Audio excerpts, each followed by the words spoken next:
Alright, so they actually collaboration between my new driver here with me. What's up? Just going around with some AC units. I'm going to attempt to get my 56 put back together tonight. Hopefully, maybe we'll see her blow some cold air out. Hopefully by the end of this rainstorm, this thing will be back together. That's my goal. It's not going to take long. You got the hard parts done, which is just taking everything apart and then cleaning it and then repainting it. Exactly. Most of the wiring on this thing's still in good shape, but there are a few wires I'm going to have to run for it. I already have the wiring diagram, so we're good on that. This thing is a beauty, though.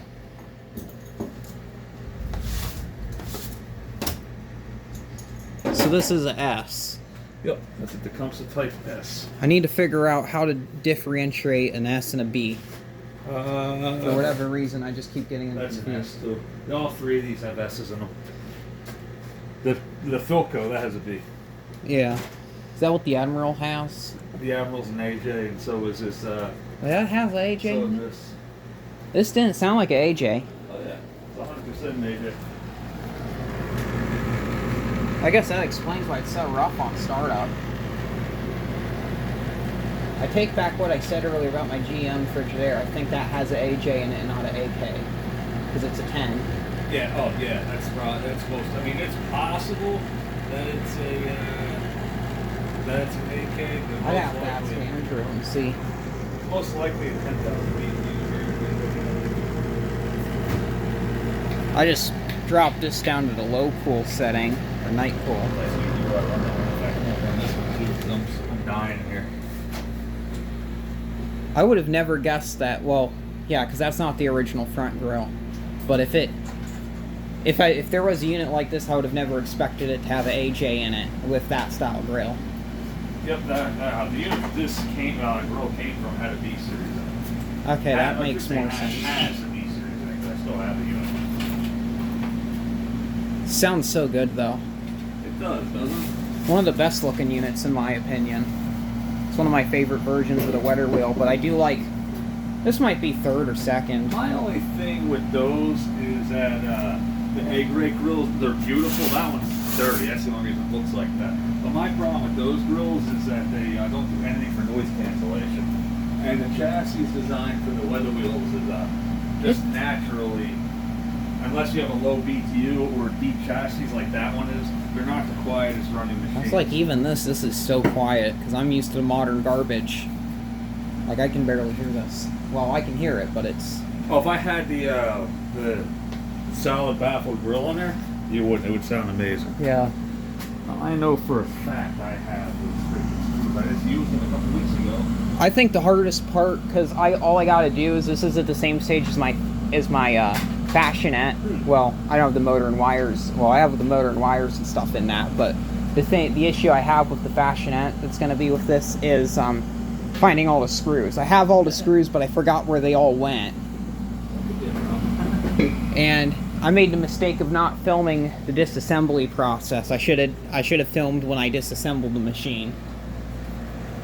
Yeah, sometimes you overlook something, you don't think of something that you should have. What happens? I was gonna skim through your channel, see if you have any videos of one. I know Andrew has the Hot Point version, which has the metal case, but that's a bit later. We'll have to see about that. Well, do you have any Fashionettes here that you want to work on or something? Fashionette. I think I saw one on the pile, but I don't know if that's yours. I know I have a Fashionette. There is a parts Fashionette out there, but it's not complete. I bought it. I freaking took it to save it from the scrapyard because that's where it's initially going ahead. What version is that one? I forget. You don't want to get go out. I'll see it at some point. But I might go out there and get some photos and maybe a video of it just to know what screws go where. I obviously can't right now since we have a typhoon going on out there. I mean a monsoon. Yeah, I'm hoping we don't lose freaking power. Oh, I don't want that to happen. No, I don't either. I don't think it's going to be that bad. I'm just worried about a flash flood. We're on top of a mountain. We'll be alright.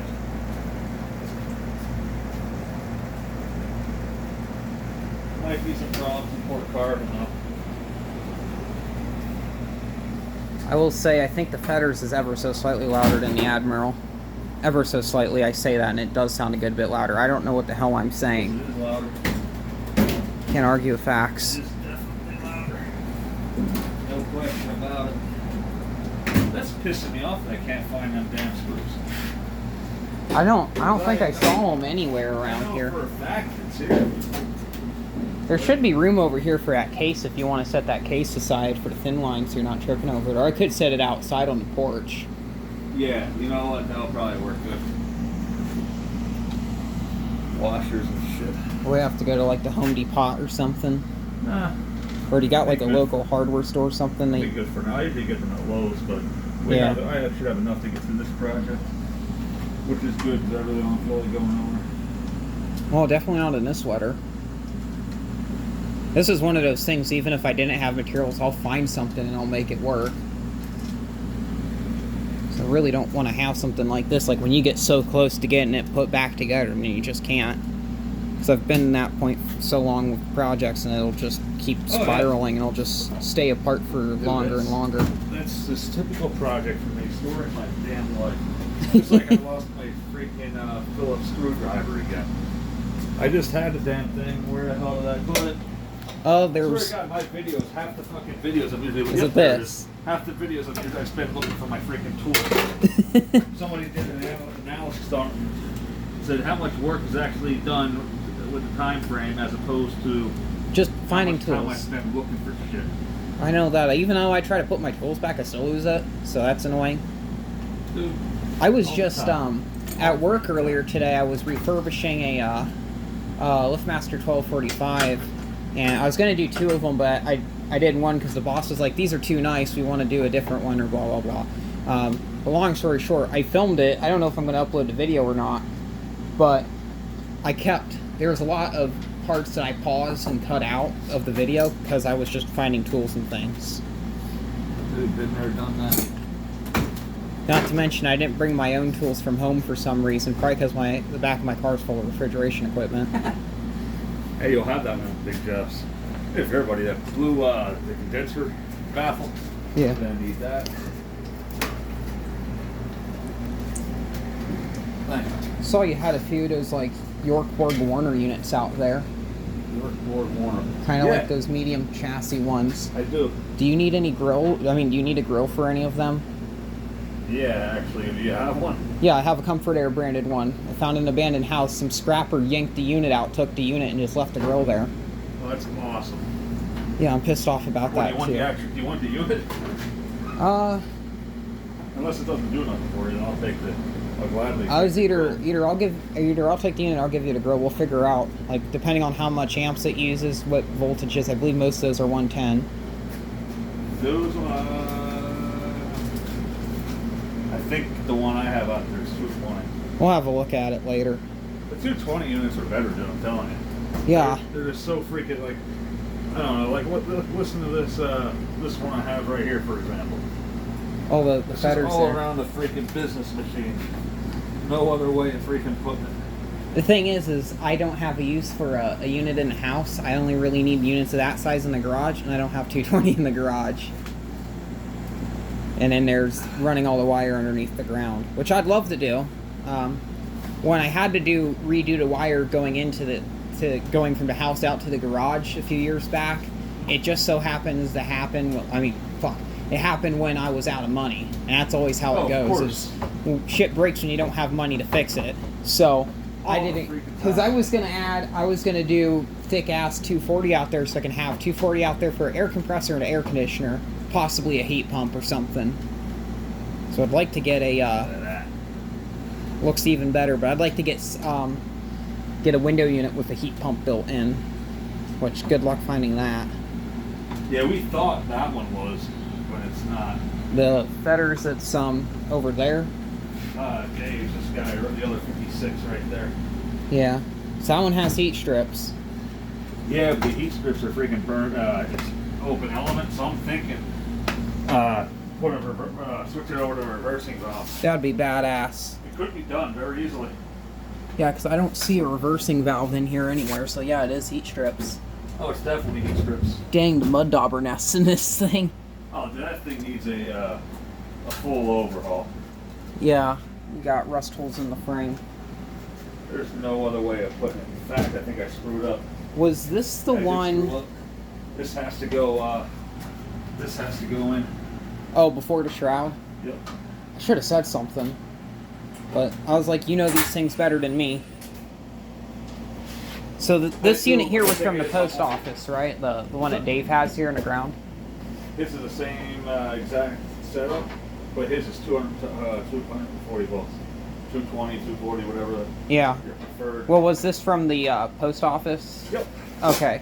That was the one I watched the full video on. That was a fun removal. I enjoyed watching that video. And now I'm looking at my fin line. The spine fin coils on this aren't nearly as bad as I thought they were. I thought a majority of them were pushed in. I'll go through there and with a screwdriver and pick all of them back out again. You'd be surprised. Sometimes you get really lucky with the with how some of these things come together or come apart. Yeah. I also found out, I think I know why the efficiency on this thing is so bad, because because this is all the coil. It's not that much coil. And this is 2 rows wrapped with just spine fin. And it has no room to breathe. That was open on top. If it had a thing on the top with like vents on it, like a carry coil or something, yeah, it'd probably be a lot better. But Oh, it would be. it pushes everything. Like The other thing to think about too with efficiency is that a lot of times these units, even if the nameplate suggests they're not efficient, a lot of times they use less than the nameplate suggests that it does. do you have a kilowatts meter? Yep. We'll have to test the thin line later at the same time. No, efficiency is going to vary with it out of the case than it would be in the case, most likely. It'll be better outside of the case. Yeah, because there's more room for it to breathe. Exactly. I learned like a year before I got this one, someone finally uploaded a video of one of these to YouTube. It was like installed like a garage or something. I think it was in California or something. Can't remember who that was though. I know. I think Garrett had one of these for a while too. I believe. Maybe, I don't remember. I know before that the only other video was the one of the one that AC Man had, and that had the pancake in it. I don't know how you guys remember some of this stuff. I don't know either. Y'all are impressive, man. I'll tell you that. I know a bit about the thin lines because these are my favorite units, but yeah. Like I know like since I've been here I kept talking about the modern units, but there are actually a whole bunch of vintage units I actually like. I don't know why I'm preaching so much about modern shit, but I ain't good at judging, man. People like what people like to run what they like to run. yeah. That's what I was saying, like I know Jordan made this point one of the times when he was here. Is like, oh, some of this stuff's too old for me, or some of it's too new for me. But I grew up with this stuff, so it's all nostalgia. That's pretty much what it comes down to, I feel. Absolutely. That's the reason why I like all the modern stuff. Here's the thing, dude. There's really no wrong way of doing this hobby. Yeah. There's not.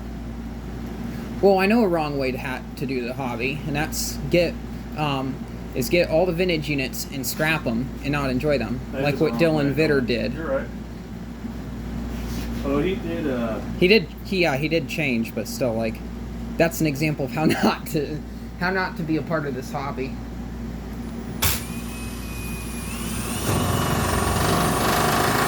How to piss all the AC collectors off. Yeah, I was really mad when he had that 8K air sweep, what he did to that, because that was the one I wanted. I don't even remember that. The one with like the white and tan grill, with the the brown control door. Did he have one of those? Yeah, I had 2 of them, identical from like the same house. They had Copelands in them, 8Ks with small chassis. I got one of those, but it's a bit later. It's like a 70s model, so it has the brown grill, like the chocolate brown one. Okay. I would like to get the other version. My plan was to get that one working and installed by now, but I just have so much shit going on. I was more worried about the Fashionette, because that's one I actually like to use more. Yeah. And I wanted an air sweep for a while, so we'll figure this out. I'll either I know the fashionette's going to be done first, and honestly, for all that I know, thin line might not even go in this year. It might just be for next year. Did I distract you? No. Looks like I did. I distract myself. Hoping this lines up good enough. It should. I'll freaking hope. Alright, it's time to mount The motor? Yeah. So do you put the scroll cage blower in first? No, I usually stick the shaft in through it. The motor mounts, I'll show you how it goes together. Yeah. It's actually pretty cool. Actually, I'll have a look at this one quickly because it's probably done the same way. Yep. Oh yeah, I see. So it just kind of sits on a platform with keyhole slots. Exactly. That looks like it'd be very easy for servicing. Or here's one piece. And this one, well, I can't see it because there's so much rust. Oh yeah, that's in rodent shit and like mouse debris and stuff.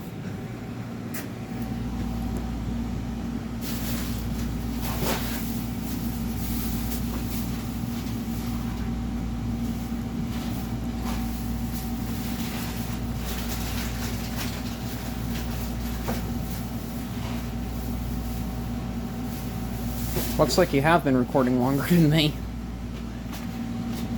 Yeah, I'm pretty, I thought I was recording first, but no, you were. Well, actually, no, because I had my camera paused for a while to move that case and stuff.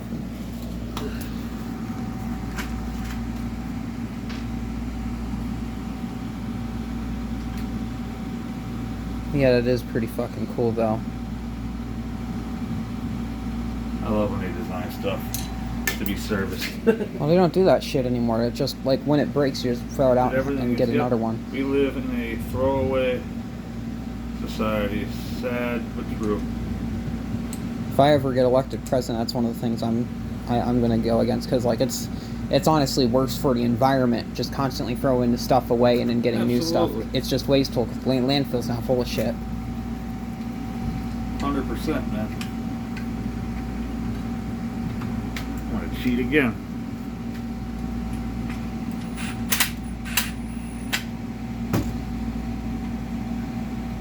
It's not really cheating if it makes sense. Yeah, it works. I'm like thinking like, huh?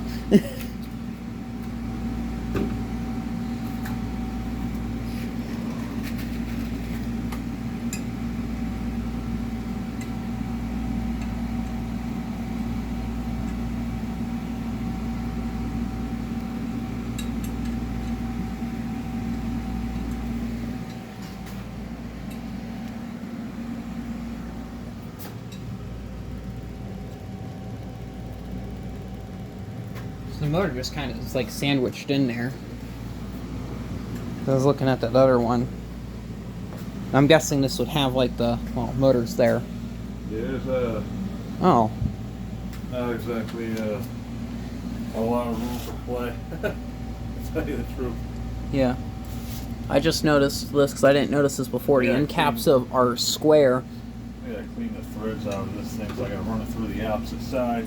Yeah. Back out. Matt, so I'm guessing it's like if one of these rubber isolators rots, it's like impossible to find another one. Yeah, at that point I would have to come up with another another method.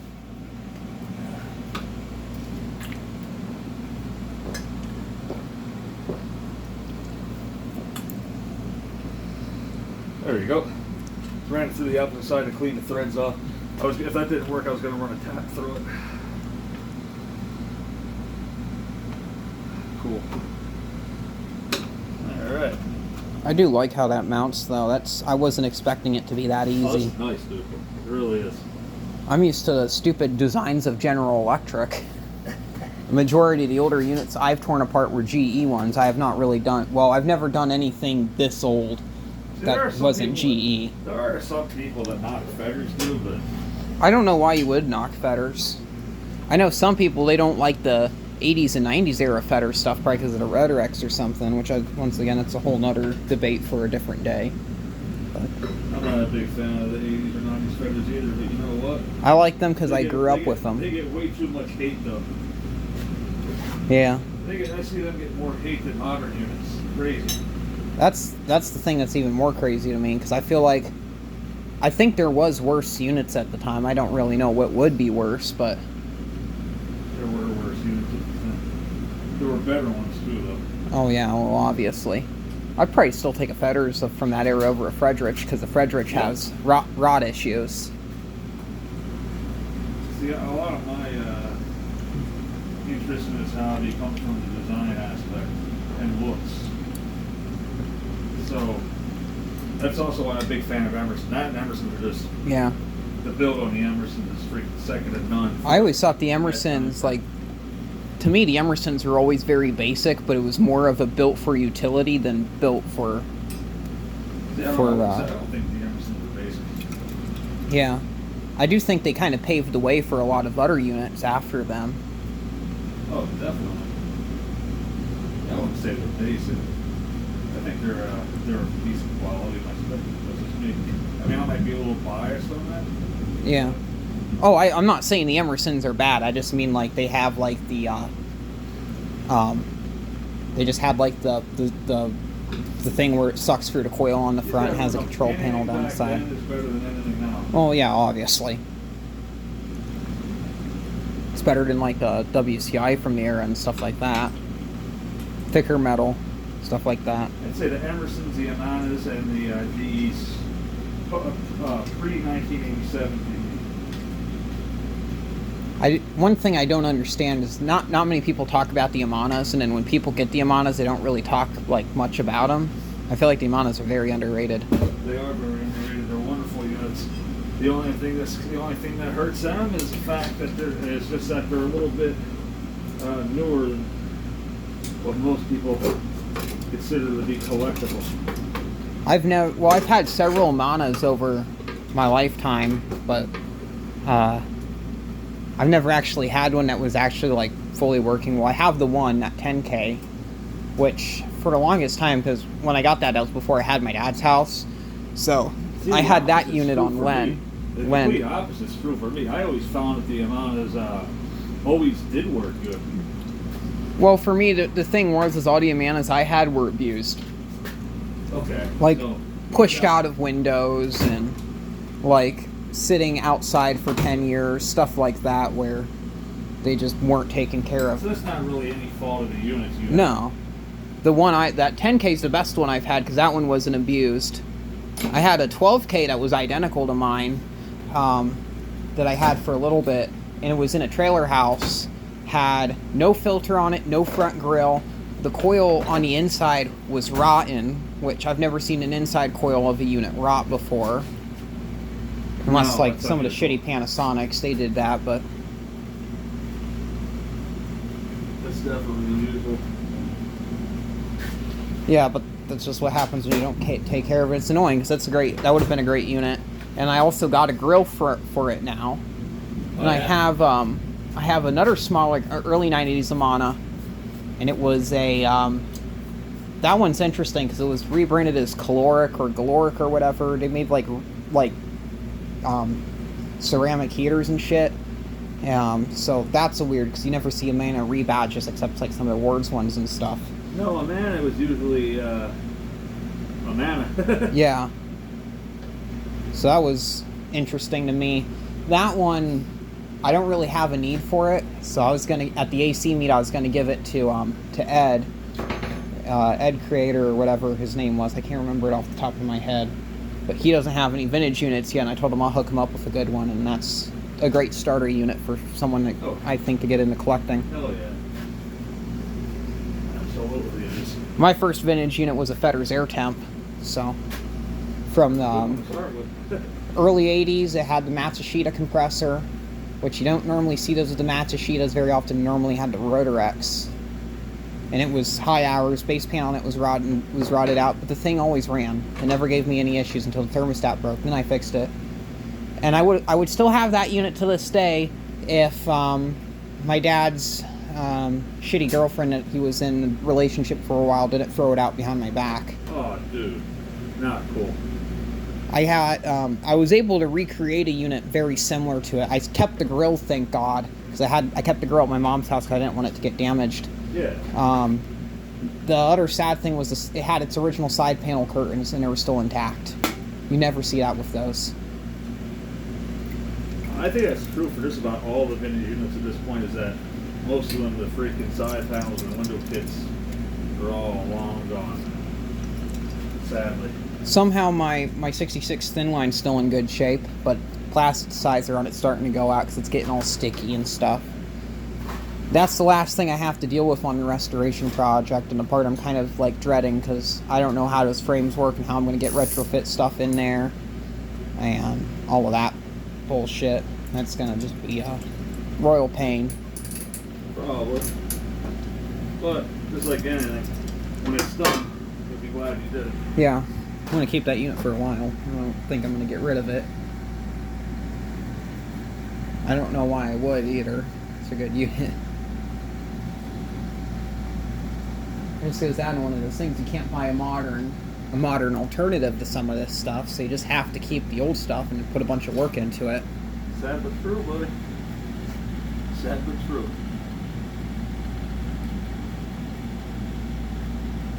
That actually sits in there really good. Yeah, It's not, look at this. that is a reproduction sleeve. This is brand new. This Bob. Oh, that? And yeah, Rob Andrew, man, he's a whiz. Damn. He got it right the first Well, I would have time. never known. I've What, seen right? you. I remembered seeing you guys build base pans for some units. I'm probably in the way to camera, but I saw you build a base pan for like an Emerson Dynamic that was rusted out. Yep. That's actually sitting out there. I got to finish that before the AC meet too. That's another client's. We have time for Yeah. that, but maybe tomorrow or something we could work on that. But I don't know how much more work that one needs. Decent bit, but I mean, nothing that's not doable.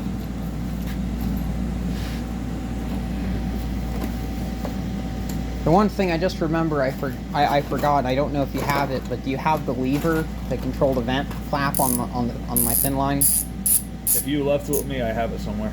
We'll find it at some point. If you didn't leave it with me, then no, I don't have it. I was like, I don't know if I brought it or not. That's the thing. I'm gonna have to ask Andrew about that. I don't remember seeing anything else with it, but that don't mean that it's not there. Yeah. I'm surprised you didn't paint the fan up on it. I did.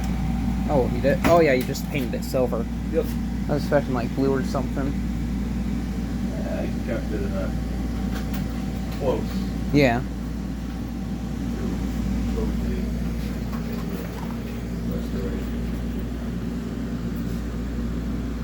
So how hard is it to do a restoration on one of the small wetter wheels? 'Cause this doesn't look bad. I don't know if the small ones are easy like this too. Not at all. If you do find one that's, even if it's rough and still needs to be like a full clean and service, I wouldn't mind doing it myself. The only reason why I had you do the work to this thin line is because I thought it was really bad. I didn't realize it was that clean on it and stuff. But I also don't know. Dude, the case is by far the worst part on that unit. Yeah. I didn't really freaking struggle too much with it other than that. But it definitely needed some attention, dude. There was no way around that. I don't know how long we've been out here, but it does feel a lot more better out here. No more humidity in the air. Oh, it doesn't take long with these two behemoths. Yeah. You have more electricity out in this garage than I do in mine, and my garage is a lot smaller. But your garage is small. I mean, my garage is bigger. That's what I meant to say. So it takes ages. Your garage looks pretty hefty to me. But again, like I said, looks can be. Oh yeah, no, my garage is about twice this size plus an upstairs. But I don't know what I was saying. I mean, you have more electricity, and I have a bigger garage. I wish I had this much electricity out there. If so, I would have not given Andrew that Gibson. I would have kept that Gibson for myself and installed it. Well, you say to do all this myself. Something I also was thinking I might do. It's ghetto, but it might work. I have that one side window going up by my staircase. I was thinking of putting a unit in there and then building a custom extension cord I can run into the house and plug it to where the dryer is if I need to run extra air conditioning out there or something. Which it's ghetto, but during a heat wave or something it might work. The only issue I'd have with that is my dad complaining about it. Hey man, it ain't stupid if it works. Yeah. Remember that.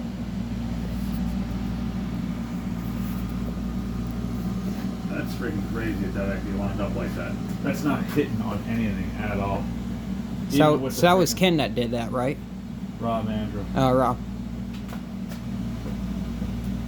So what's with that that little hole in the upper corner of the shroud? That? Yeah. Good. That is it's in here, something up right here. Oh, that's for the vent. Yep. I see how that works. So does it suck air in from the It's supposed to. outside? Whether there's always a question of its effectiveness. Yeah. But that's what it's supposed to do. Yeah. Huh. Yep. Sits in like that.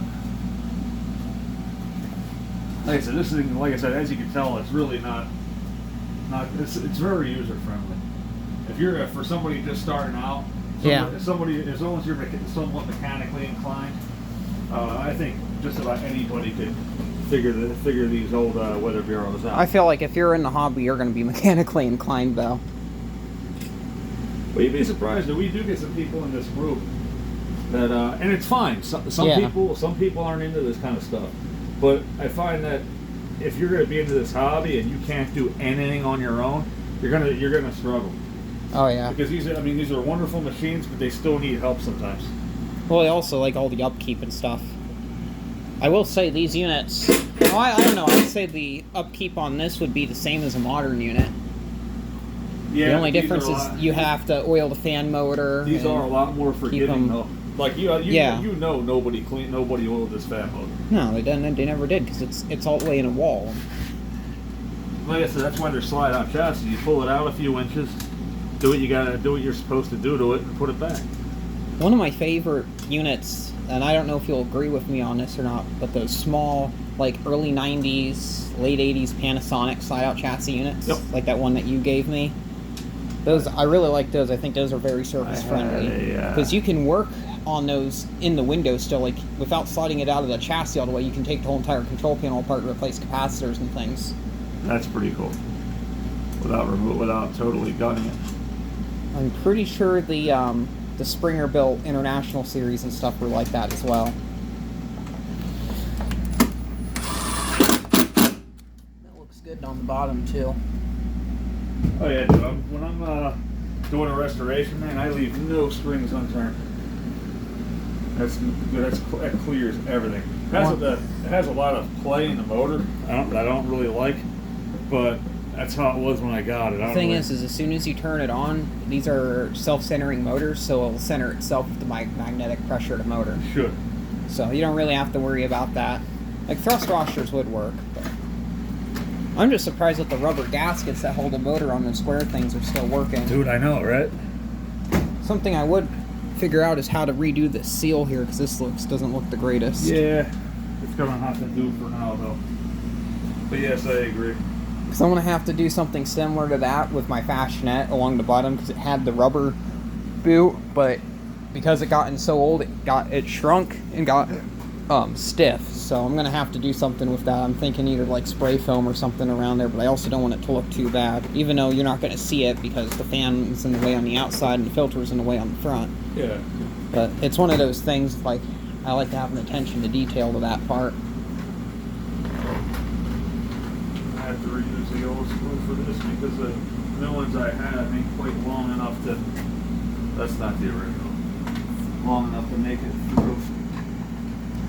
Which is something you come across with every now and again, is that there's a special screw or something like that. There's a whole bunch laying here on the floor that fell over. And I really wasn't too worried about it initially. So what's that screw for? What one? The one that you're looking for? It's to mount screw the okay. assembly back in. I'm surprised they put that on the outside, not the inside. Oops. Yeah, it's just a nifty little thing that feathers in. At least it's weather tight. It's definitely a feather thing. No doubt about that. So are those like push connections or something? Yep. And they're pretty solid connectors too. I had to fight with it a little bit. Yeah. Ceto's getting pretty crowded. This one's probably gonna have it too. This one over here, which it Oh, does. there's those lockers I was looking for. Oh well. I figured it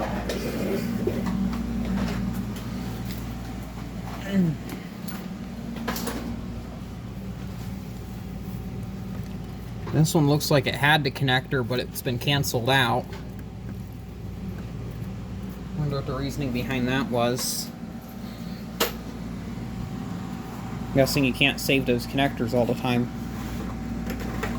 Yeah, sometimes you can, sometimes you can't. It depends. Here we go. I can use these. These will work. A little actually a lot excessive, but there ain't nothing back there anyway, so screw it.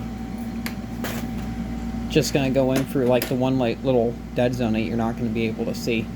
So is that shroud there metal, or is it fiberglass, or is that like insulation material? That's plastic. No, the other thing. Oh, this? Yeah, it's almost the like blower shroud. It almost reminds me of a rhino liner for a truck.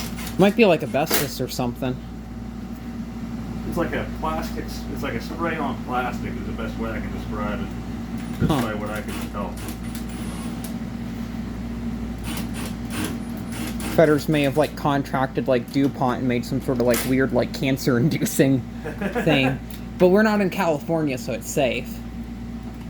Yeah, why is it only in California? I don't know, because California's full of Democrats. That is true. That it is.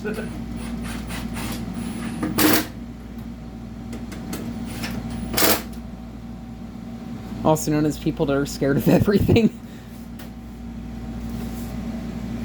Yeah, they are. But I'm also gonna stop because I don't talk about politics on the channel. I try not to either. It's hard with this hobby though, because everything just comes back to politics, because they're always the ones that are saying that, oh, these old air conditioners are inefficient, when we have facts that prove that they're better than modern garbage. Oh yeah, absolutely. It's all this freaking American corporations having their freaking. The funny thing is, a lot of these air conditioners are not even made in America anyway. They're all imported from China and Korea. The new ones, yeah. So, like freaking Medea right now is a Chinese company. They don't even pretend to care about build quality anymore. Oh no, they don't. But Medea, they're like the freaking, like, over like the past 5 years, like we had no idea who the hell they were in the American market, and now like they're like a name brand across everything that like a lot of people know now, which is just crazy. Yeah. So it's, Andrew said this the best of his way, and it was that Medea's like the new General Electric for window air conditioners, because back in the day GE was like one of the biggest brands. Yep. And they had like a lot of monopoly, at least in my area. The old ones you see is all GE. The only difference is GE was actually good. Yeah, there's differences between that.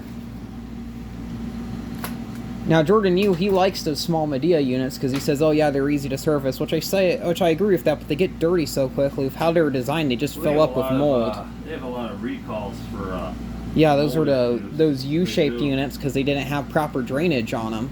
It's almost like they copied freaking heat controller. the heat controller without. Because heat controller was the first one. And I remembered when they came out with that design, I was like, I think I remembered seeing a vintage unit like that. I ended up getting a heat controller version. Did you? Andrew has it now. I gave it to my friend in Michigan, Richard. He's the one that has that small wetter wheel that I was telling you about. And the big wetter wheel that's torn apart that has motor issues. But I gave it to him to use in his garage for a season while he was working on getting the big wetter wheel working. But instead, what he ended up doing was he just found a on Marketplace like a freaking Chrysler Air Temp or something, and he just got that instead and started using that instead of the U-shaped unit. So I got that back, and then I gave it to Andrew because I didn't have a need for it. I was thinking of putting it in the garage. I did some work to it. I got it cleaned up. That one, that was my first ever unit I ever got with a AJ.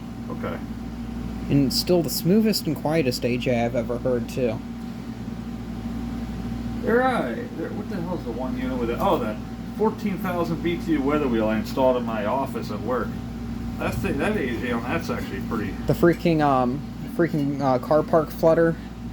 That thing is badass. Hey, it works. It's probably gonna, once that other mini split goes, it'll probably be the only thing that'll keep, the only air conditioner thing in that whole like office area. Oh yeah. It'll probably do it. There's already jokes about that. I guarantee it's probably gonna cost at least like $8,000 to get that mini split repaired and or replaced. Well, replacement would be like $11,000 or something with today's prices. That's just freaking wild. What Yeah, shit costs, dude. yeah, I know. I thought about getting a mini split for my garage just because of the heat pump, and then I looked at a lot of the issues with them and stuff. Is like, it's the only thing I can afford is the cheap ones, and the cheap ones aren't that good. Most of them are just fire hazards. Oh, So, hell yeah, dude. not gonna fuck around with that. Not to mention, I don't really like the look of them. Kind of ugly. This is America, not Japan. Looks are important. I know there's some people that freaking say they're not, but they are. Yeah, now this will be a different story if it's like an 80s or 70s like Japanese built mini split. Then okay, I'd take that. Those old Hitachis and the Sanyos and stuff that have the fake wood grain on them. Those things are badass. My only thing is they're still ugly. No matter what way you freaking slice it, it comes down to the looks. That's your opinion to me because I like the older mini splits. The newer ones I'm not too fond of. Anything that's just kind of white and beige, just kind of boring, or has like that fake stainless steel on it bullshit that just stains whenever you touch it. Like, I can't stand that shit. I have to cheat on this one a little bit. I know the General's outdoor units for their mini splits, the old ones, they looked really cool. They had a big kind of like swooped fan with the AC motor and a reciprocating compressor. Oh yeah. But in the center badge of it was like ultra quiet, high efficiency, cool or something. It had like a picture of like a cloud with a face on it blowing like winter stuff out of its mouth and shit. It's the best way I can describe it, like an anthropomorphic cloud thing just shooting snowflakes out of its mouth. Sounds crazy that I'm describing it, but IRL, it actually is like a really cool, badass looking logo. IRL? Oh, in real life? Yeah. I'll have to pull up a photo of that later. The sad thing was the inside units for those didn't look good at all. I forgot this one. Well, Are you gonna cancel out the Admiral? no. I was gonna plug this in someplace else. Oh, I was like, I could do that.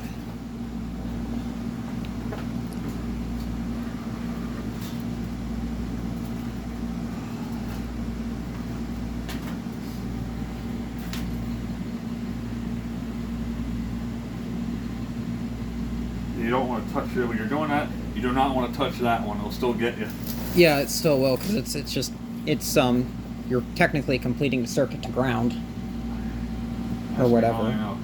Oh, I've fucked it that way before, so I know. Oh, that sounds good. How much air's coming out the backside? I can probably find out. You know, I'll just walk over there. Oh, it does. That does move some air. Does it That's move a air? lot of air. Oh, yeah. Fedder's always had the best air reduction out the back. I know some people, they'll probably say different, but all the Fedders I've seen... The wind downtown that motor is fantastic. Is that sleeve bearings? Yeah, there's some of the yeah, it is. The centrifugal blower is a little bit. Is it like cockeyed, like bent or out of clock I don't or something? know why though. What about it? I don't know. As long as it doesn't shake, it's fine. Because you're not gonna. It's not shaking, but it's still gonna bother me. Or you're not gonna see because the filter's covering it. Also, how long has that beer bottle been out on the top of that Fedders? That one that was it on the outside? Yeah. The AC meet last year. Kenny put it there. I think it was last year. I don't remember that being there, but I was like, that must have been there for a while because that's not really an easy place to get to unless if you're climbing on the mound of units outside. Yeah. Good old KB.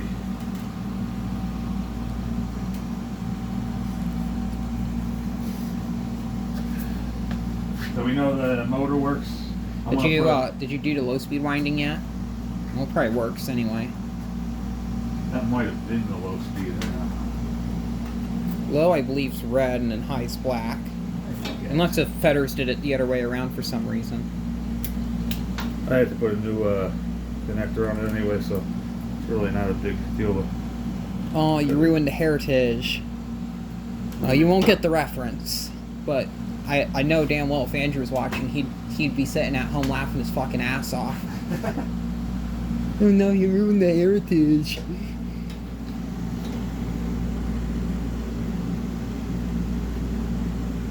Yep, that's low speed. Oh, that's a Thunder. I thought that was a... No, it's still going for that monsoon that's gonna out be there. freaking nice. That's quiet.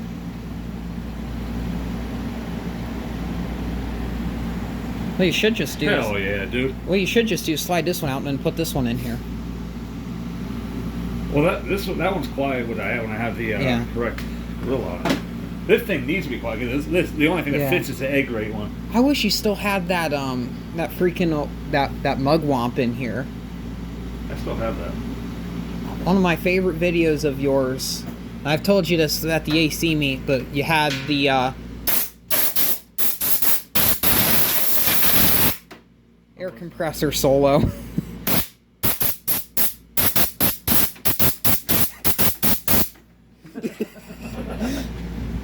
Oh, the autism's high in here. Fuck. You had that video where you had the mugwump on this side and the EQK on that side, and you were outside and you walked around inside. You had The Way by the Fastball playing. That's a good song. But that's one of my favorite videos of yours. Now, my dad used to listen to that song all the time, but watching that video in particular made me like that song again. I don't know why I never didn't like it, but I don't know what the fuck I'm saying. Yeah, that's a great song. I always liked the song, but I kind of forgot about it until I saw that video. But whenever I hear that song, I just think of old ass air conditioners in the garage. Yeah, that was when I first bought the house. That was 10 years ago. You were just a kid then, huh? I remembered watching the videos on the computer. One more douse for good luck. I did oil it. I'm just gonna put one more squirt in each side. But I remembered you had that Emerson in the bedroom. That's still there. Yeah. Then you had the WCI gallery line or whatever in the living room, one that Jordan has now. Yep. Which I'm surprised you kept that unit for that long. I thought you would have scrapped that one years ago. I believe it. It's actually a a lot of people don't know this. I do not scrap anything that works, even if it's new. Oh. I'll give it away. I'm not a big fan of destruction videos. Like a lot of people will trash pick a working modern unit and freaking destroy it. Yeah. Why? Yeah, you can first off you can either sell it. Or Well, you can give it make to good. somebody. You can make good money cleaning them up and reselling them. That's Well, what yeah. I do. I have to do some more of that. I have a big ass pile at my house. So I do, man. I don't throw. I believe that there's always somebody in need. And I've given people units before. Normally, people I know closely, I'll give them a vintage unit because I don't want something that would break I don't on give them. anything vintage to somebody to people I don't know. So that's the Like never. I don't know if I ever gave someone a unit and then they absolutely fucked it up and scrapped it or anything on me. I never had anybody scrap. Oh, I did. Yes, I did. Never mind. One of my old coworkers when I worked up at the mall. I was pretty pissed. I've had it happen to fans, but never air conditioners. Because I know I gave someone a the fan wasn't that special, just a shitty 90s 2000s Guangzhou piece of shit, but it was but it's still a matter of yeah. principle. It was early 2000s shitty stand fan. I kind of liked it, and I gave it to them. They used it, and then they threw it out at the end of the season because they're the type of people that hated clutters. Like, you could have called me. I would have came and picked it up for you. Yeah, what the fuck? You were the one that said you wanted to use this fan. So, that pissed me off. That same family member had a, an early 90s WCI window unit. Nothing special, but I liked that unit. I kind of wanted it if they ever got rid of it or something. And I kept saying, hey, I'll give you another unit in exchange for that. I'll give you a brand new unit or whatever. And they ended up giving it away to someone. I don't know whatever happened to it. Oh, I haven't heard it. So, it's no big deal because those units are common. The one I'm kind of the most angry about is my grandfather had this weird Fetters unit from the late 90s, early 2000s. Me and Jordan talked about this before, but it was like those ones with the plastic grill with the knobs on the side and the little swoosh pattern on it. I know exactly what you're talking about. But it was some weird special model. It had gold text on the control panel, It said Fetters like special edition or something, and then the back, the case was kind of like a tan color, but it had that mesh grill on the back with the red Fetters logo on the bottom. I only seen one other unit like that online. There's a picture of one in the AC group where there's a window in a house, and there was one of those, and then the normal Fetters installed right next to it. But besides that, I've never seen another one of those. I've never pictured the inside. Too, but I'll tell you what, Fetters knew how to sell air conditioners. You can't fucking take that away from them. Oh, you still see them all over the place. They made good air conditioners. My area has a lot of GE stuff, so. They know how to sell air conditioners. GE was always the big one in my area because you'd see super thrust, thin lines, all sorts of things like that. I used to see slumber lines all over the place, like back in like before 2020. So, like once 2020 hit, everyone just decided to get rid of the old units and get shitty modern ones. But in terms of vintage units, the most common ones I'd see would be in this order: super thrusts, followed by slumber lines, followed by carry pulls. See, where I grew up, I'm from Levittown, which is a suburb of Philadelphia. Yeah. Emerson Quiet Cool was the big thing. They were by far, and probably still are down there. Yeah.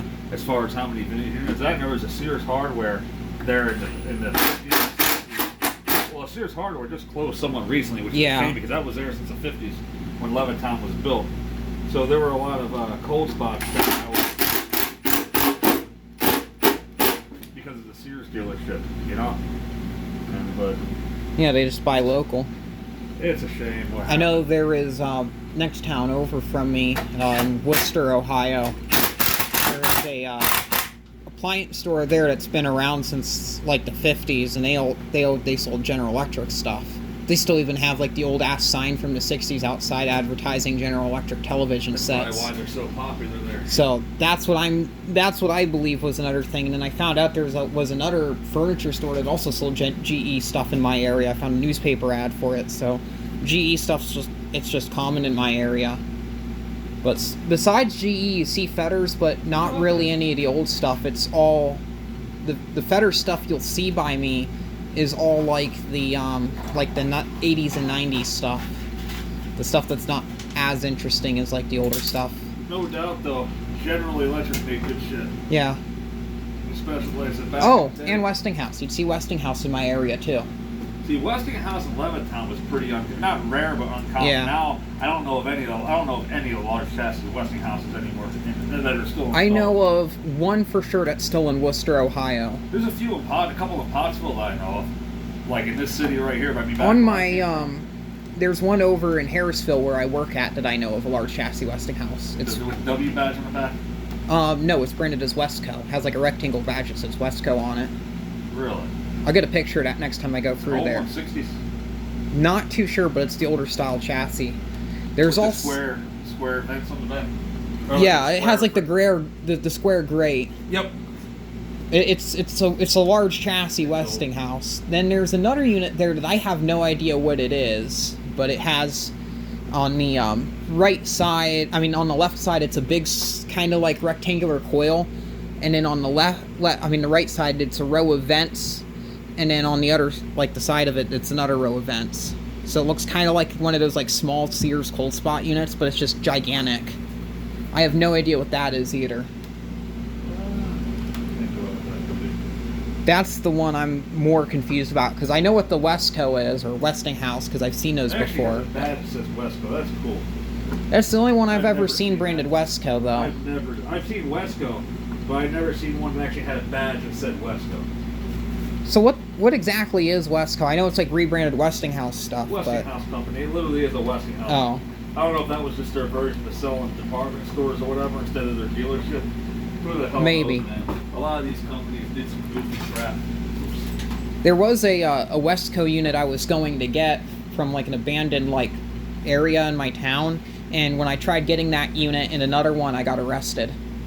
Wait, what? I got arrested for taking air conditioners. Shut the hell up. Yeah, no, I'm not joking. I was arrested for stealing air conditioners. How? Wait, what? Like a abandoned like farm area, just full of old farm equipment. They just had some piles of vintage air conditioners out there. Who called on it? Property owner or something. They sent the sheriffs, like 2-3 different sheriffs or something. And they couldn't just ask you about it and see, hey, what are you doing over here anyway? Yeah, I had an idea of who owned the property. I could have gotten in touch with them, but I was young and stupid, so I just did it anyway. What units were there? Well, that Westco was like a mobile air, had the exposed fan on the back. Okay. And the thing on the top, and it was a 10,000 BTU. And then there was another one that was like that, but smaller. It was the actual Westinghouse mobile air. It was a 6,000 BTU. And I was going to take both of those. I got the 6,000 all the way out kind of by the street, and I was going to come by, me and my friend were going to go by with a truck and pick both of them up. And I had a broken dolly I found, and I was carrying the Westco out about halfway, and that's when all the cops just showed up. So that wasn't very fun, but... How much shit did you get in? Oh, a lot.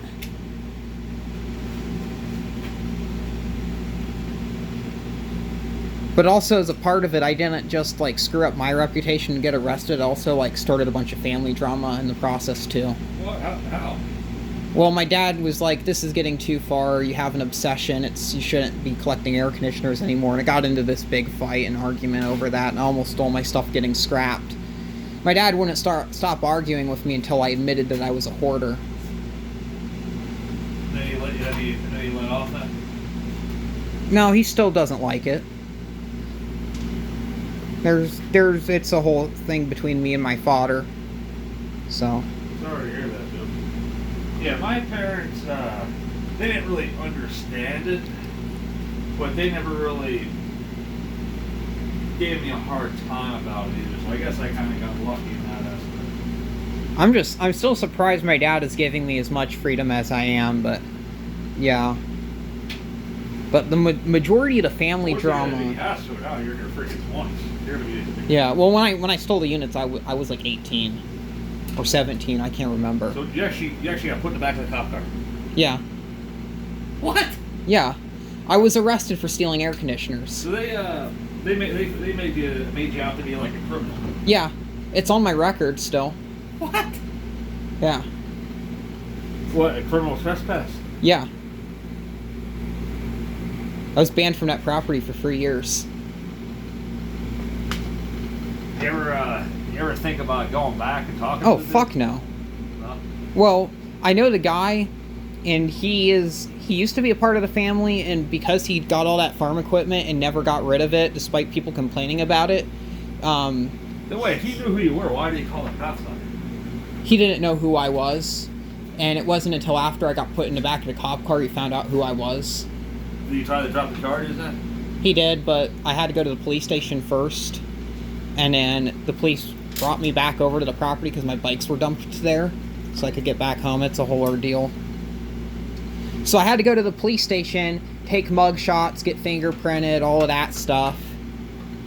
And then I had to stay there for a couple hours in a holding cell. What? I had to take off all my clothes. Shut the hell up. No, I'm not joking. I had to take off all my clothes except my underpants, put on an orange jacket and shit, clear out everything in my pockets. They even got pissed off because I took knobs off of some of the other units that were there that already had to quote coils off of there. Dude, it's like, you can't even be taking knobs too. You got to put those back. Because there was like a, I think like a 50s or 60s GM Frigidaire with a meter miser, and the coils were stolen out of that. There was a what I believe was a dual thrust, and that one, the coils on it were all taken out, and there was some larger WCI units from like the 70s, like that one that Jordan got, and I took the knobs off of all of those and the badge off of the carrier, and there's probably like 20 units there that had the coils taken out. Those 2 units I was taking were the only ones that still had their Freon systems intact, by the way. And they're probably gone now too, but whatever. You ever talk to the dude again? I can, but if my family finds out I was talking to that person or anything like that, there's going to be more family drama between me and my father, and I can't take that anymore.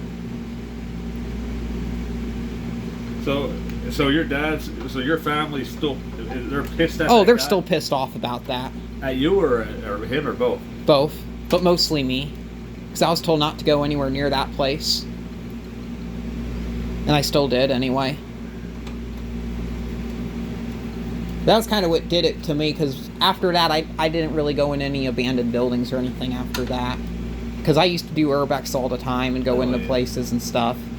That's how I got that Super Thrust, that 1970 or 69 Super Thrust. That was an abandoned farmhouse in the middle of nowhere.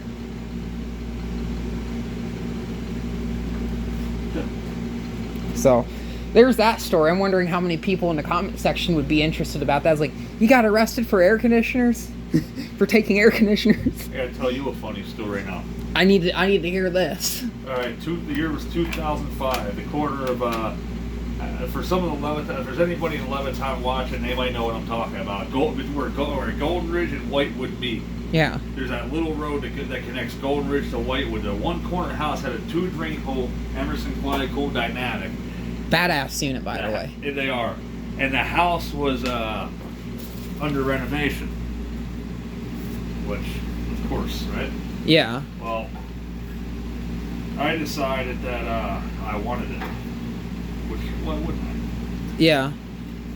So, I actually, and the part that a lot of people don't believe, a lot of people think I'm making it up or I'm lying or I'm downplaying it, but I swear to God, I still remember the dude's name. The dude's name was Rick. And he said, yeah, go ahead, take it. It's going to the scrapyard anyway. Yeah. So we got our ladder tied to it. Just untie the ladder, untie. I'm like, great. Me and a couple buddies came back later. I was in November of 2005. Yeah. So I had just moved back to Pennsylvania. It was my first time visiting Levittown again after I moved back. And I got it. I did so. We went up. We were starting to pick the thing up. Yeah. Me and 2 of my buddies, Brian, he's probably watching. He found my channel somehow. I don't know. He still never told me how he found it, but he did. He's my best friend from childhood. Yeah. Well, my buddy Brian and his brother David, we freaking picked this, and I was 15 at the time. Yeah. We took that freaking dude.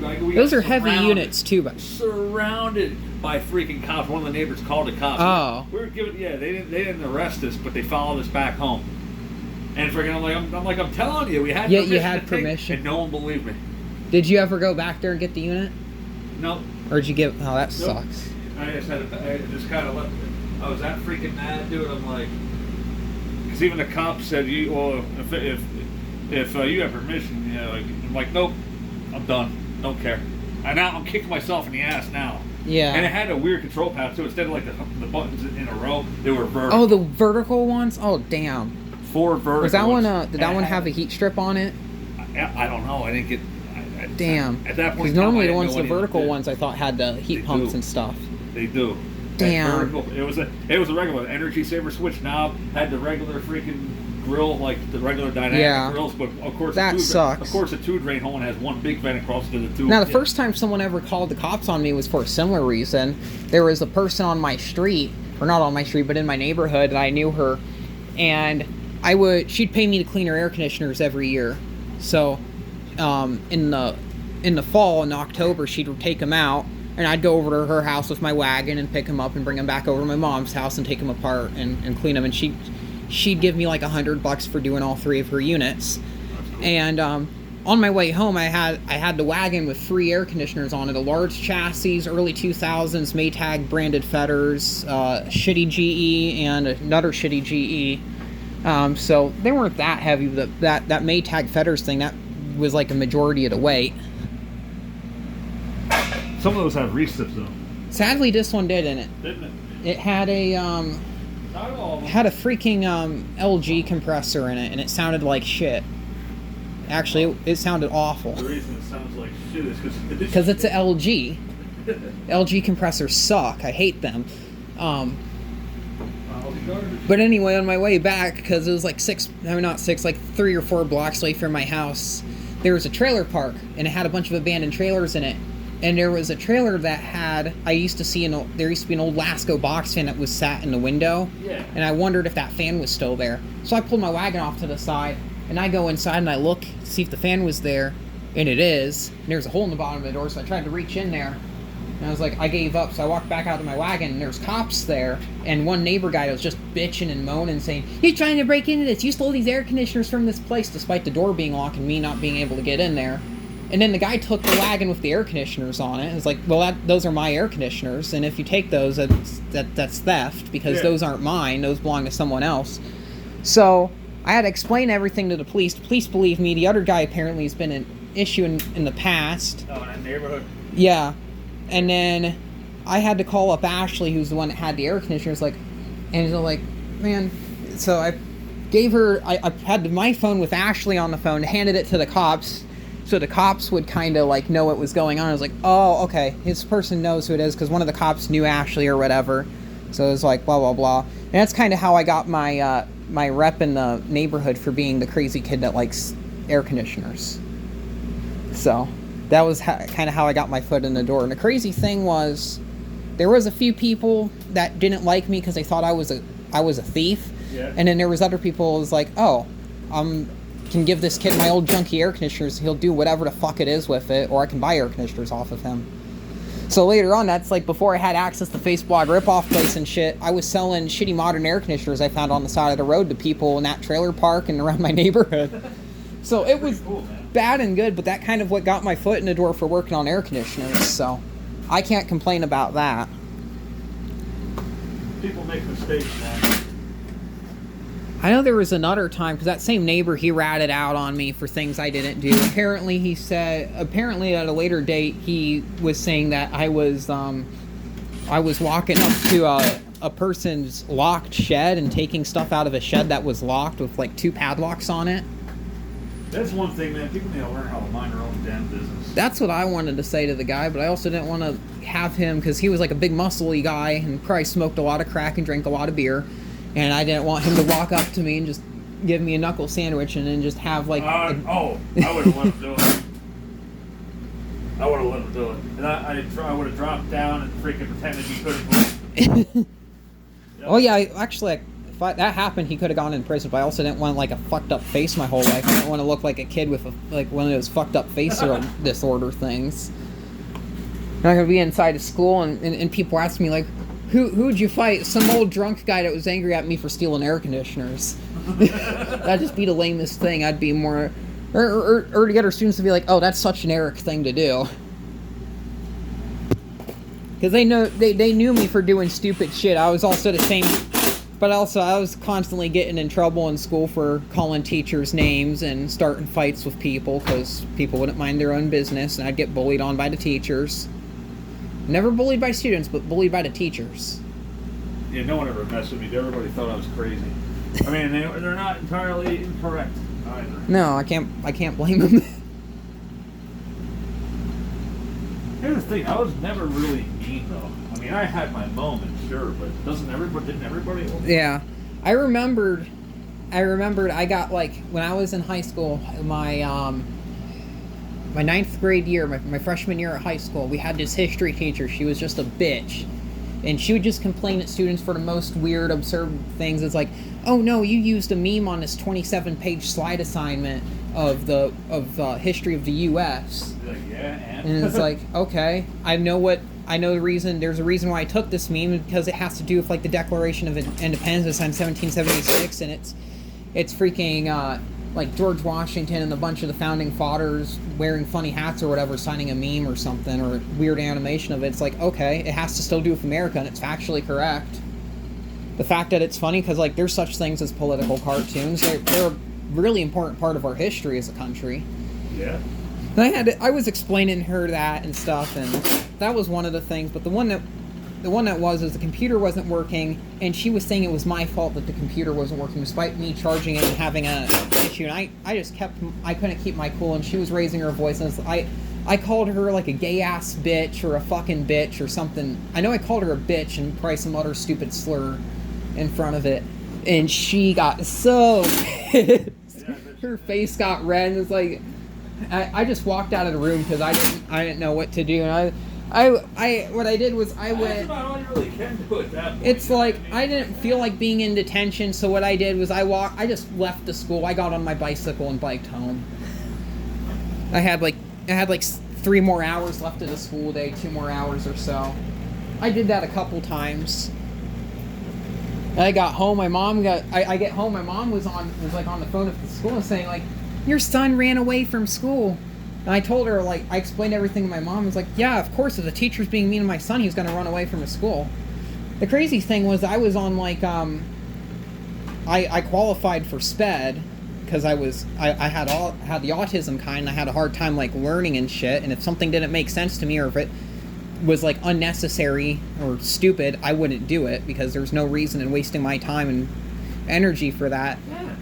And I was also known to cause arguments with various teachers throughout my time. I have countless stories of that. And my mom understood, and a few of my teachers understood, but a lot of the people in the school, especially the higher-ups, they didn't care for SPEDs. They're like, ew, stupid SPEDs, they're different, they're stupid. It's kind of like racism, but It's not really different. Except for they're not really stupid. Some of the time they're smarter than the freaking non-SPEDs. Oh yeah, I was smarter than everyone else. I was smart enough to know that the whole schooling system was a fucking joke and it was a waste of time. They didn't know that. Well, they probably did, and they didn't want the smart-ass students finding out that the school system was a waste of time, and they just continued doing all that shit anyway. So I know this goes on here like this. I just don't remember how. I don't know why it's not fitting in there properly because it looks like it should. Well, it does. I wonder if you were supposed to put that on first before the shroud. Probably. But like we're already in so far. Oh, it's right there. It just needs to go over there. Got like a mallet or something. That You can does just. look freaking It good. does.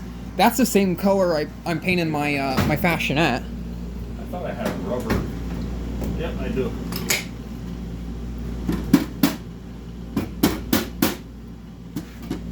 Oh, crap. Just made it worse. No, I just hit the damn, Oh, well, I got the fin comb. I'll just fix it again. Alright. Just like what I did with everything else. Fix my screw-ups. Just doing it because, I don't know, I'm here, I exist. Well, actually, I'll wait for you to pound that in even more, and then I'll go through it with the fin comb. Because there's no sense in doing it again if you're just going to hit it again. I'm going to have to hit it again. I don't know how much of a choice. Could take it off, but then we're just going to be in like another 35 minutes. Well, I mean, it's really not going to go anywhere. The thing is if you just half-ass it like that and you don't screw it in, I have a feeling once it's all the way back together, that piece is going to rattle like crazy and make some sort of annoying that's why I'm not thing. I'm not going to leave it like that. I'll fix it. Why is that not going in though? This doesn't make any damn sense. I don't know why it's like not, because I don't see anything that it's catching on. Oh, hang on. I see a place that screw can fit in.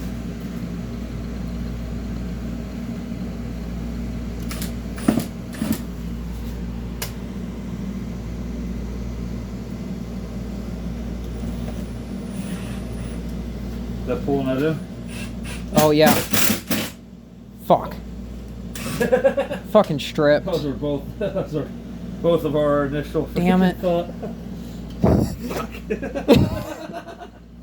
Damn, we need to hang out more. Only if you didn't live 6 hours away. Yeah, how about it? Come over here and work on helping your store units all the time. Well, how far does Dave live from here? Because I think he's only like an hour or so.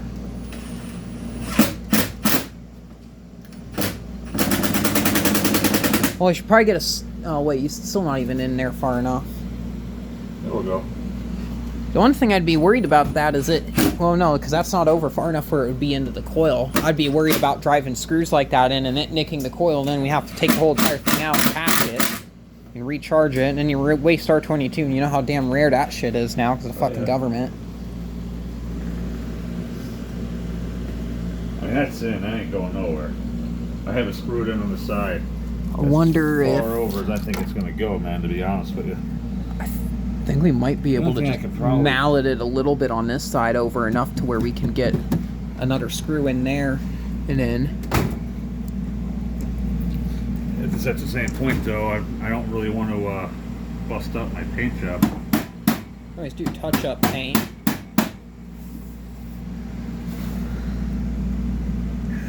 that ain't going nowhere. Not a chance. You could also use a small self-tapper if you have any of those. I could. That's Well, you're not a garage door guy, so you don't have those all over your toolbox. But I don't even know if I would have it. Lined up. It just needs to come over like a hair. What I might be able to do is loosen these other screws up. See if I can. Those are the ones that hold the I see it now. I think the rain stopped. I'm gonna go get my tripod now. Oh yeah, go for it. It's in.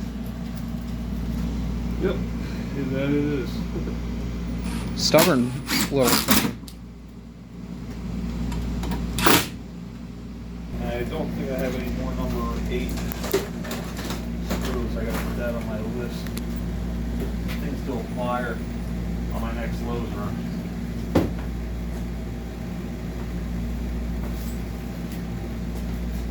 Good. This is going to be cool. Something about these 6 push buttons, man, this does it for me. It's pretty.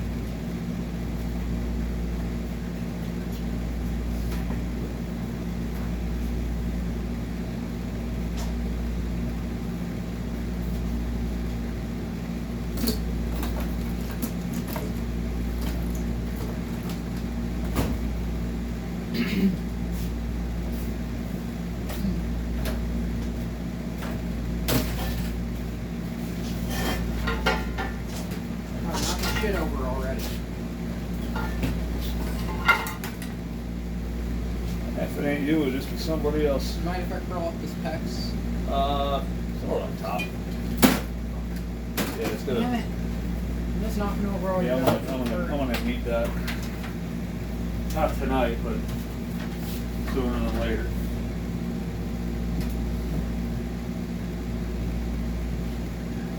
Little freaking 90s Fetters grill up there. Yep, probably. I have one of those. I thought you didn't have any of those. They're ready to go on today or something. I don't know. Yeah, I got a few.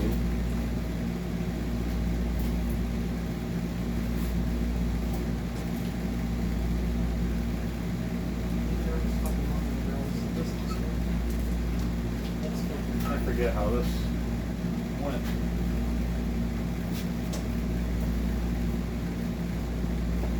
I think I went in here something like this Saturday or something. Look at this one. Oh, it's like a. I see how it Is that went. the filter frame? Yep. Because that goes in at an 8. Yeah. It's going just like that, I bet you. I don't see the, It looks like this kind of flips into the bottom, no, I see it. and then the other side.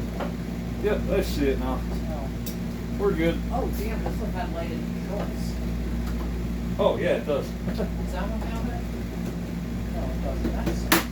Look at that. That's freaking I sick. didn't know this one had lighted controls. That's fucking gorgeous. Oh, that thing's neat.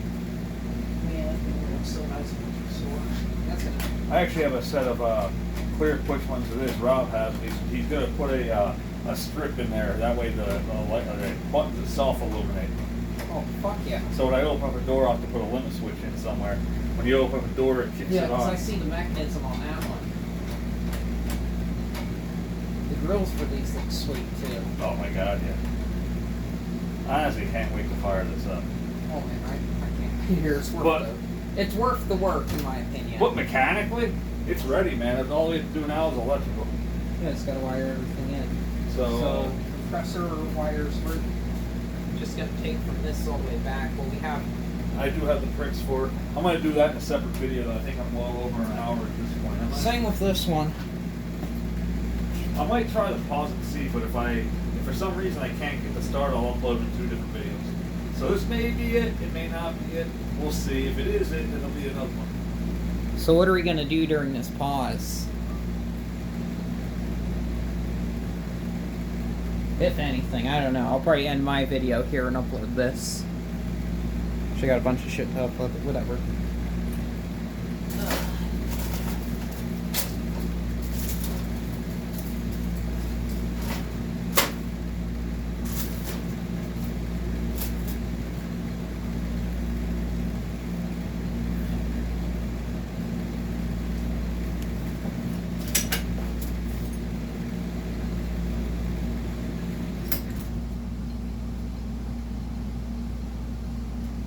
Alright, so, 2 videos.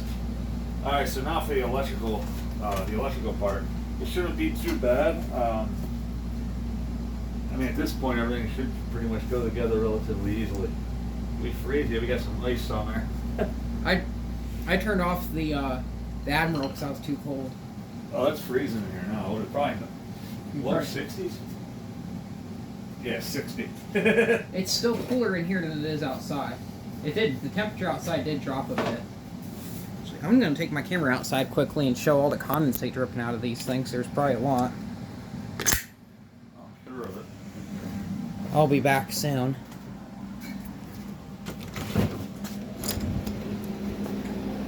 It's the noiseless over here.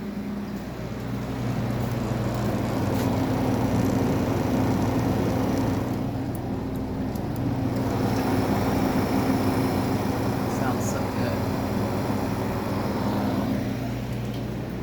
I'll take a walk around here.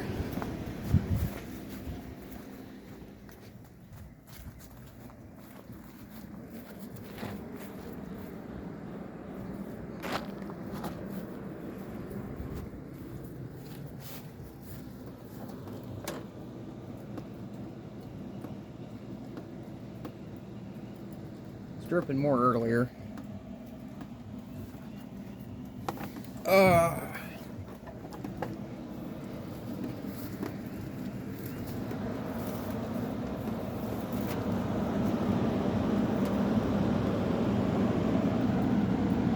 Sorry, it stopped. Damn.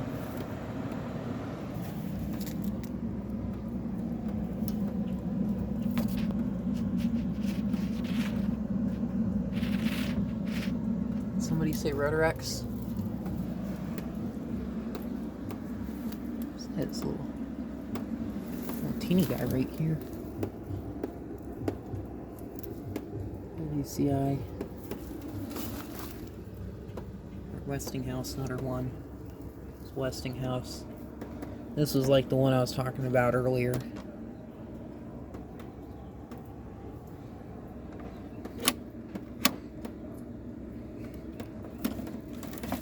This thing's pretty.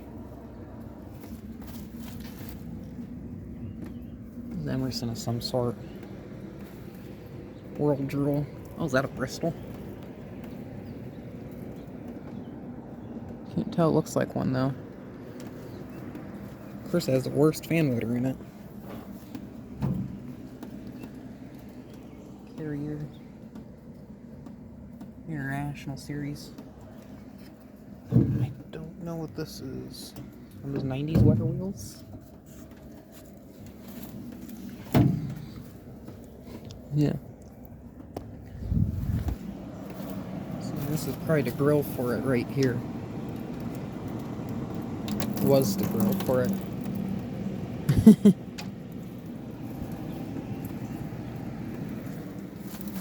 Shitty modern thing.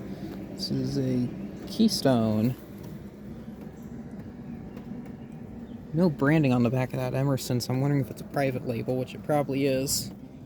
It's like an Admiral. Maybe a well-built?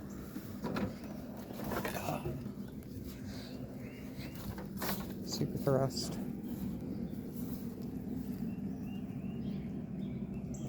Seems like a heat controller. Yeah.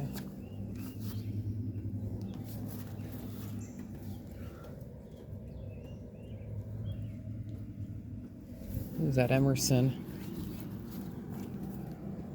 Temp Master. Weird private label thing.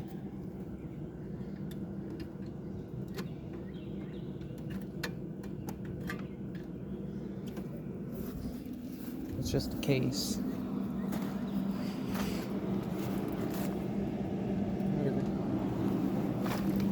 Oh, no, that one has a case over there, and I got water in my fucking shoe. God damn it.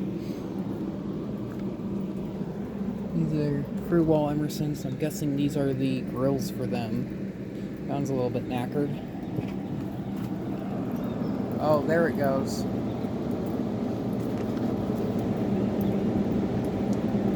Oh no, not the carry cool.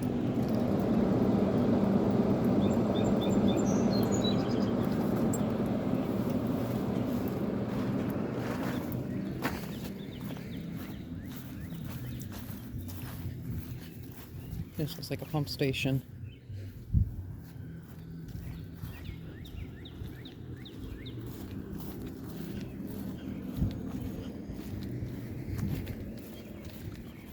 Got the Thomas Edison. That pile, we'll save that for another time. I'm not even sure. Well, actually, all that shit up there has been cleaned.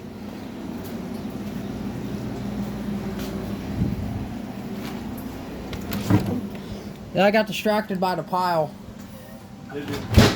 That's always how that works. Lots of goodies in the bottom. Oh, yeah. And the black one goes to the,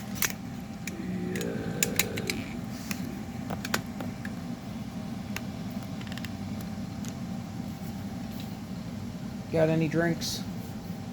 yep, right behind you. Want anything? I'm good, buddy. Thank you.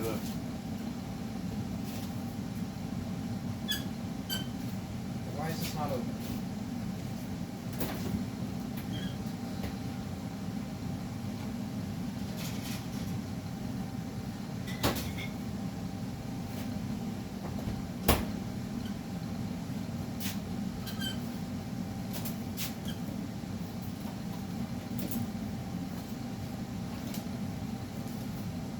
Do you even have a bottle opener around here? Yeah, there should be one. See one. Oh, right outside the door there? Oh. Yeah, on the wall. I thought for some reason it would be in here for some reason. Oh, you're good. Oh. I was like, oh, that's a hand pressure. I looked at it closely. No, it has a bottle opener on it. All good, bud. That's one of those things I still need to get for my garage, is a bottle opener. Alright, so I got the fan hooked back up. Yeah, this shit's good. This is the birch beer. Oh, hell yeah, it is. That's good shit. Never had this before, and I love it already. I've had birch beer before, but this is the best stuff I've had. Okay, if I want to. I'll probably just use a new one, man, honestly. We're already in this far for restoration, yeah, use a new one. May as well. So you just get like the appliance cords, you just cut the ends off of them. Exactly how I do I it. think I've done that before on a unit, I just can't remember which one. Now, I only need like 2 or 3, maybe like 2 feet here, but I normally I'll just- curl it up and put That's it what I was gonna say, normally I just cut the whole thing off and just curl it up in the machine. Yep. Now, some people might say, oh yeah, it's better to just have it shorter so there's not as much current going through it or stuff, and that's just an argument. That's not for gonna. different things. And That's stuff. not gonna make too much of a difference, dude. Honestly, it's I didn't not. know how much this thing holds. I can't see the data. 12 amps. Yeah, I don't think that's enough. It'll probably get a little bit warm, but if it's sitting in there along the passage and airflow. It ain't gonna get warm. So I could you reuse this for something else if I cut it. I don't know what you could use it for though. That's it. Just cut it off at the end there.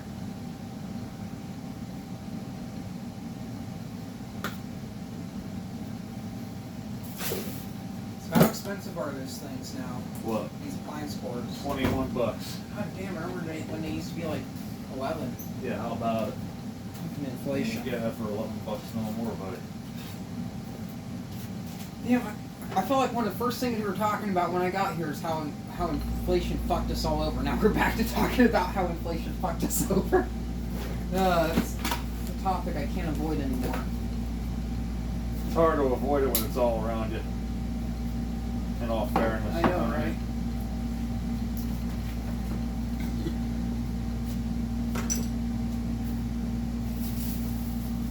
That thing sounds so good. I went out. I'm guessing the coil on that must have froze up a little bit because at first when you turned it off there was no condensate dripping out of it, and then later on there's just a steady stream just coming out. Yep. Probably Exactly. iced up. That's exactly what happened. You know, my 86 Wards does that because the freaking thermocouple, if you have it up against the coil, it will short cycle, and then if you have it away from the coil, it will it'll freaking just freeze up, no matter where you have it set at on the thermostat. I had it set in between, and it was so ghetto. I had the thermocouple coming out on the bottom of the control panel, and then right in front of the front grill. Oh yeah. For a while, it was working where it was between the filter and the front grill, and that worked good. And then it started giving me issues. So then I moved it out and underneath the case. Because normally, what I would do with the ones with electronic, or just any sort of digital units, I just have the thermocouple come out where the power cord is. Okay. Just have it dangling there, and that normally works, except for the WCI units. They're picky. And I'm probably gonna. I'm in the process of getting a another one from Mike Wagner or Mike Wanger or whatever. He has that 5K version, just like my big one that I stored. And that one, I don't know if I'm going to use that anywhere yet or not. That might go in my dad's room. You ever hang out with Mike before? I only hung out with him when he was at the AC meet, and I probably talked to him for a good couple hours off and on. Mike's a good time. I like talking to him. He's very knowledgeable. Hell yeah, he is.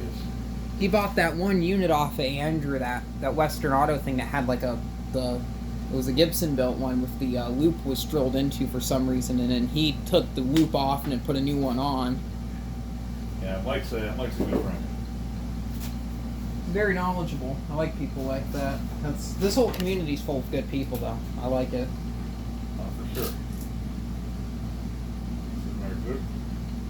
It's like each one of us has a different thing to bring to the group. So They all have their own quirks too.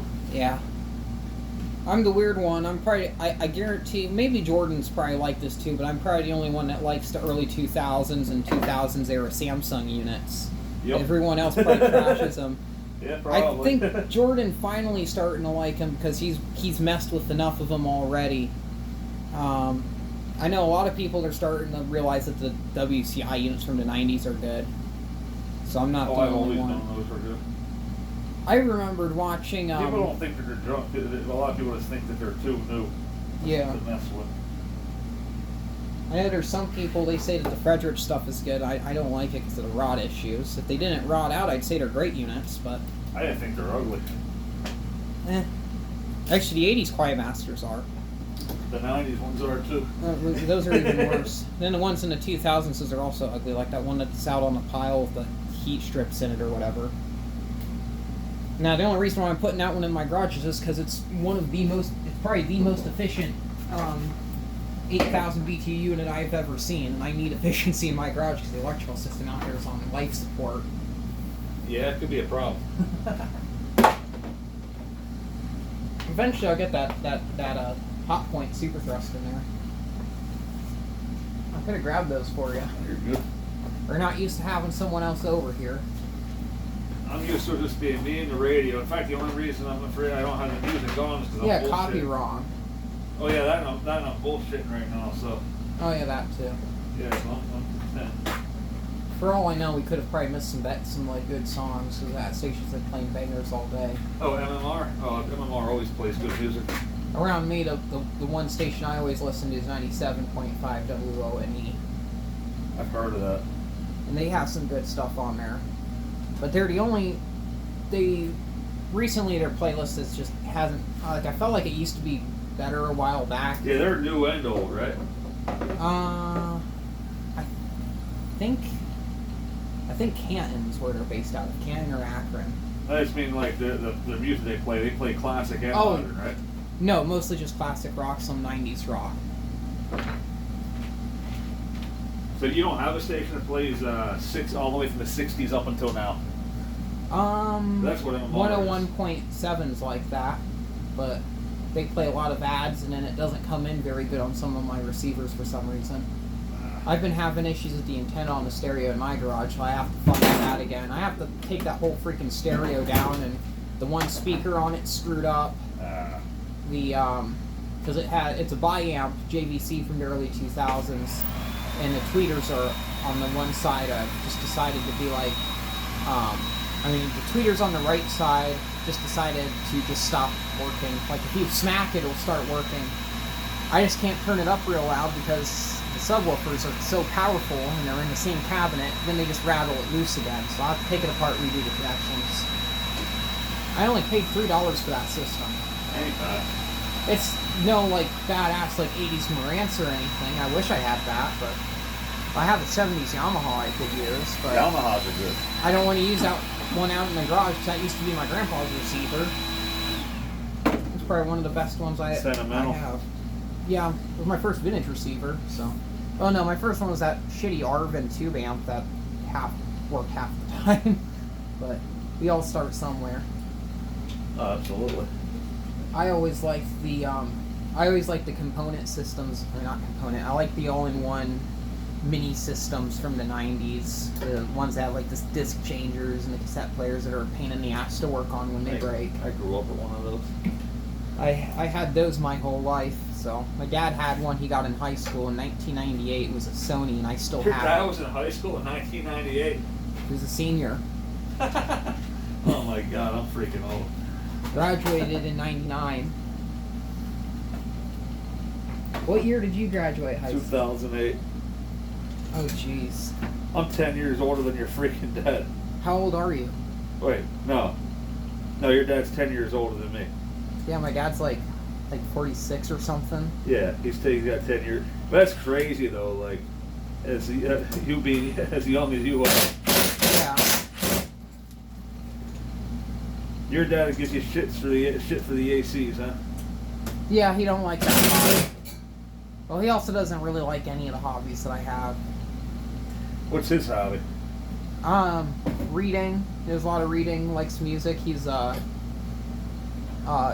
a band for a while. Well, music's pretty cool. That's not too lame. That's the one thing we don't argue over, is music. He likes it too. Yeah. He's a little bit into a different kind of music, but a lot of my music taste came from my father. So he's not always an I asshole, can't. then. No, it's only when it's only when it comes to my hobbies. That's about it. So you can have a good time with him sometimes. Oh yeah, I have good times with my father all the time. Good. I've had plenty of issues, but it's not just all the things from my childhood. Like my dad, he's nice. He'll buy me dinner. I'll take him places and stuff. Because my birthday's next week, we're gonna go eat sushi next weekend. Oh, there you go. Hell yeah, man. He loves sushi. I like sushi. And Nicholas Dixon might come down with us. Nick and my dad get along very good. So he comes over every... And he knows every Dixon month. are the same hobbies? Yeah. But my dad and Nick get along really good because they have like the same political view. And my dad never gets anyone to rant about politics too. And same with Nick.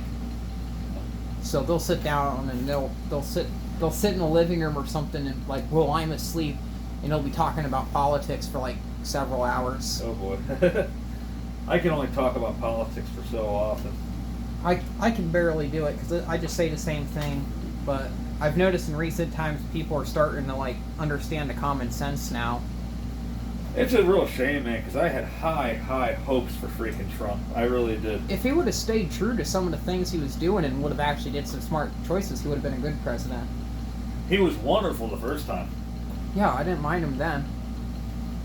I just can't with the whole freaking The Epstein, tariffs? Epstein Oh, yeah, that files too. and all that. Tariffs are what kind of pissed me off the most. The tariffs, all the war stuff that caused, all of that bullshit. That was my last straw for him. And also, he kept lying about things. He said, oh, I'm going to do this and this and this, and we're going to make our country great, but I'm not doing it. I'm just saying that to make the people happy, and I'm going to do other stuff behind their back. And Con man, dude. I know. I know I'm gonna get shit. Someone's gonna fucking get mad at me for saying that. Because God fucking forbid you say anything bad about their freaking king. Oh, I know. I know it is. Like the people, like the trumpets, they're a call. Dude, honestly, I don't care. If you still like Trump, dude, great. I don't care. Yeah. I don't. But but they care if you criticize them. Don't you freaking dare criticize them. Also, don't say that you like the other opponent too, because that also pisses them off. If you say anything democratic, I mean, I don't like their other opponents. I don't I'm like not them worried either. about that, but still, these guys are freaking. we just need to nuts. abolish the political party system and make our own political party. Well, what we need is a third party candidacy, but I don't think that's ever gonna freaking happen. Not in our. I have the idea of like my own political party called the Common Sense Party, which is common sense and doing things that actually will help the country. You know what the problem with that is? Ain't nobody has common sense no more. No. Well, there's probably lobbying to the other parties and shit. 'Cause that's always how it goes. So one of these goes to 6. Where's the capacitor on that located? If it has one for the compressor. One of them's right here, and the other is I'll go to that one there, and the other one will go to one. I think that's the only one that goes to one. It looks like. Huh. Yeah, there's a big one too, a little one and a big one. The fan is shaded full, so that's not going to get a. Well, yeah, because it was still working just off the plain wires. Most of them were like that. So, what is your opinion on shaded pull fans? Shaded pull or PSC? They're not quite as efficient, but they work. And it's one with no capacitor. It's one less thing that can go wrong. Yeah. Once again, I have to deal with all the stupid energy issues with my old ass house and the garage with shitty wiring, so I'm always worried about efficiency, so I prefer PSC. Yeah, there's no, like I said many times, there is no wrong way of doing this hobby. No. It is whatever the fuck you like. The thing I like about you and a lot of the people in the community is we could agree that both things work, and we don't have to just sit there and argue saying, oh yeah, this is why shaded pull's better, this is why PSC's better, and blah blah blah. Because I know there will be some people that probably. When I say electrician, people think I know about this. I am not a theory guy, dude. I'm not an engineer. I'm a troubleshooter. I used to be. Now I'm a boss. But yeah, yeah, I didn't do any of that, dude. My goal is show up. This is broke. Okay, what do I got to do to fix it? There's no theory involved. This is basic. A lot of it's basic. Oh my god, I'm freaking you out here. Yeah, I got to come back here. Got the weather wheel going. It's not that hot out no more though. No, it cooled off. It's just the humidity. We're gonna have to keep the air conditioners on anyway. Oh, absolutely.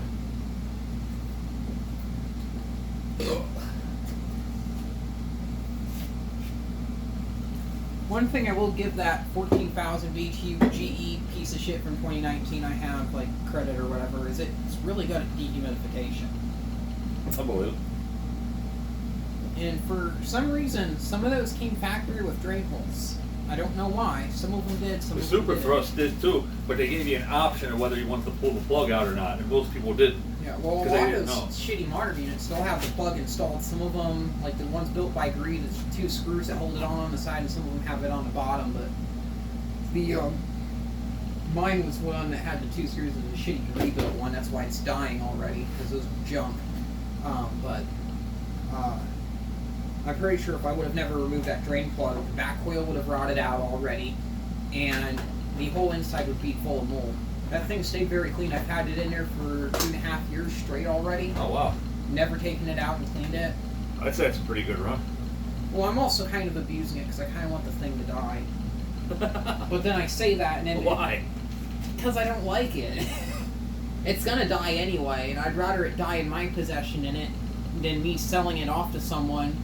And after them having it for a week or so, the compressor or something goes bad in it, and it leaves them stranded during a heat wave. Well, people know that when they buy a used appliance, it's Yeah. Well, I also make sure when I sell my modern air conditioners, I always put in the listing, all sales final, no returns, blah, blah, blah. And yet I sold an air conditioner to someone, and they're like, oh, this thing doesn't work. They sent me a picture of it, and it was like, well, what size room is it in? And they're using a little 5K unit, like one of the small little Frigidaire ones, or whatever, it was a Medea, but they're trying to cool a room that's like twice the size of this garage, like a living room, kitchen area. It's like, it's not going to work. The unit's too small. Right. That's for a bedroom. You need like a 10K or something for that. Maybe even like a 14 or 15, because there's a kitchen attached to it. You're going to get kitchen heat. gotta change the gels. Oh hell no! Unless it's the same. Okay, the bottom one might be the same. Is that the thing for the crimping tool? Yeah. Alright, yeah, the bottom one's the same. I was ready to flip. I'm like, oh hell no. Alright, we're good. No, we're not good. Oh.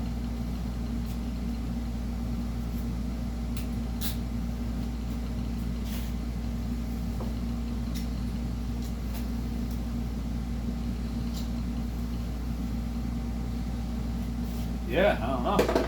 Alright, that sucks. Also, what the heck's this power adapter for? There's just a random power adapter on the ceiling with the wire going into the attic or something. Oh, that's for my antenna. Oh, powered antenna. Well, it's not a power antenna. It's a amplified antenna. Yeah, same So thing. it takes that and makes it and gives you even more gain. Yeah. All right, so we're gonna have to do this a little ghetto fabulous, but that's okay. It'll be safe and it will work. That's all that matters to me at this point. That's kind of how I do things. So.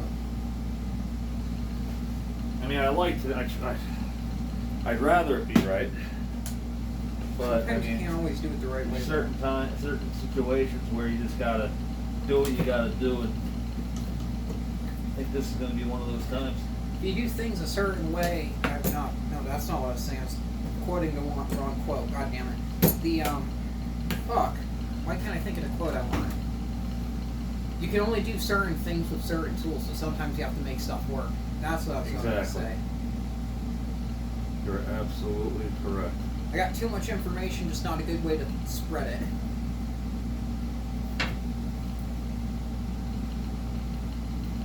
Why is the top of your deep freezer all sticky? I don't know. You like glue on it or something? Should be. Could clean that off well. Actually, no, the only reason I'm touching this, I just happen to be standing in this weird spot.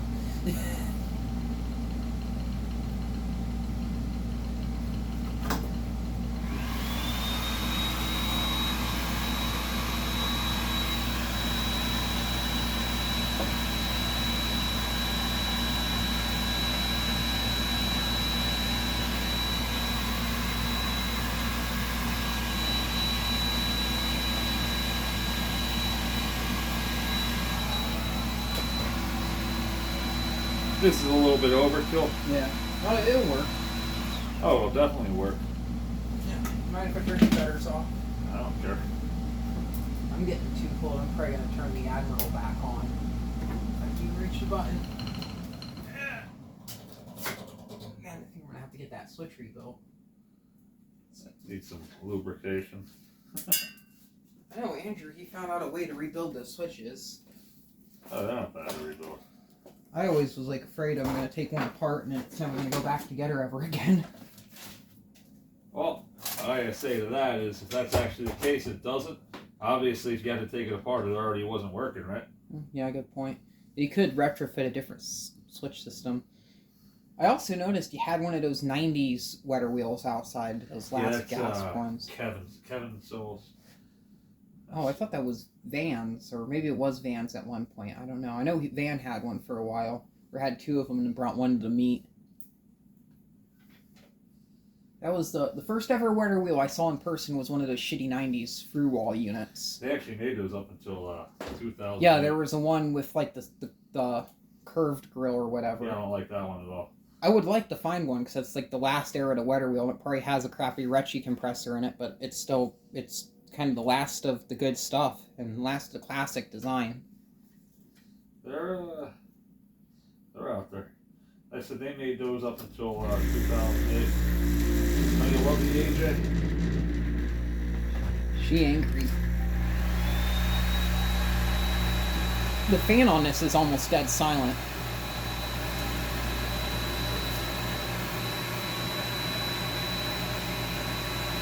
That's almost like Emerson quiet. Ooh.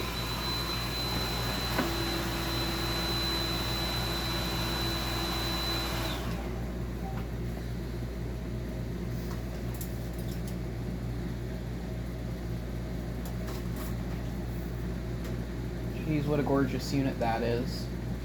Yeah, the Admiral, it's pretty popular. If you want, like I said, you can video anything in here you want. I'll make a video of it or something. I know, well, you already got plenty of videos on your channel. I do, but if you want some for yours, knock yourself out. Yeah. The only reason why I'm recording this a little bit more of a behind the scenes stuff, like I know you're recording it on your end, but I'm doing it too for some reason. I don't know. I like it. A lot of people do that. There's nothing wrong. Yeah, I know, because Jordan's done it in the past, and I think a few other people have. Me and Jordan have a good collaboration. I like watching the videos with you and Jordan because you always go over some interesting topics and stuff. What can I say?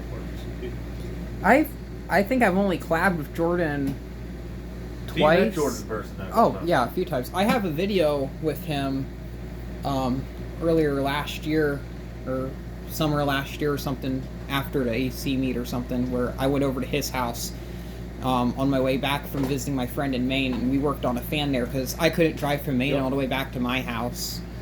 It's just so long, so I went through Connecticut anyway because I don't want to drive through New Jersey because I hate New Jersey. Yeah. Fuck New Jersey. That state sucks. Oh, Jordan's awesome. And no offense to Christian, because I know he lives in New Jersey. He's cool, but I just don't like the state. Hey, you don't like the state, you don't like the state. I'm friend of the state. I just hate the drivers. No one knows how to drive there. No one knows how to drive in Pennsylvania either. Oh man, try driving in Florida. Never driven. No, I never drove in Florida. I lived there for a year, but I was young. I went to Florida this past summer. The people there are crazy. They call them Florida man on the news for a reason. Oh yeah, Florida. I've been what I've been doing is I've been messing around. I actually found a good use for that AI bullshit, and I've been having it create fictional Florida man news stories, and it's the funniest fucking shit ever. Florida man this, Florida man that. I think I had. I don't know if this is gonna freaking. This might not shrink. I'll try it, but it probably won't work. Oh jeez, my back is like cramping up. Is that an air temp grill? I don't even look at that.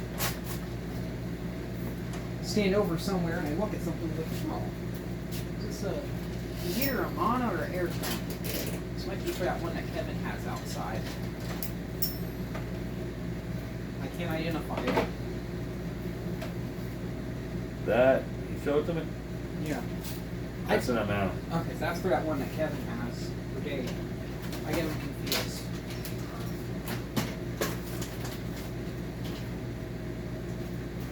I was eating pizza not too long ago with Andrew.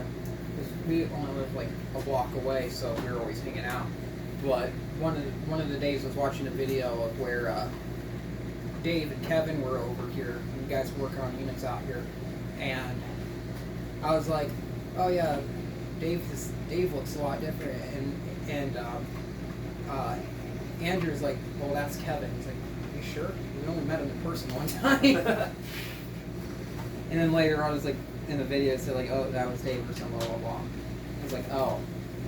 That's what Dave's got his Amish look going on at the time or not. Damn, that feathers looks clean.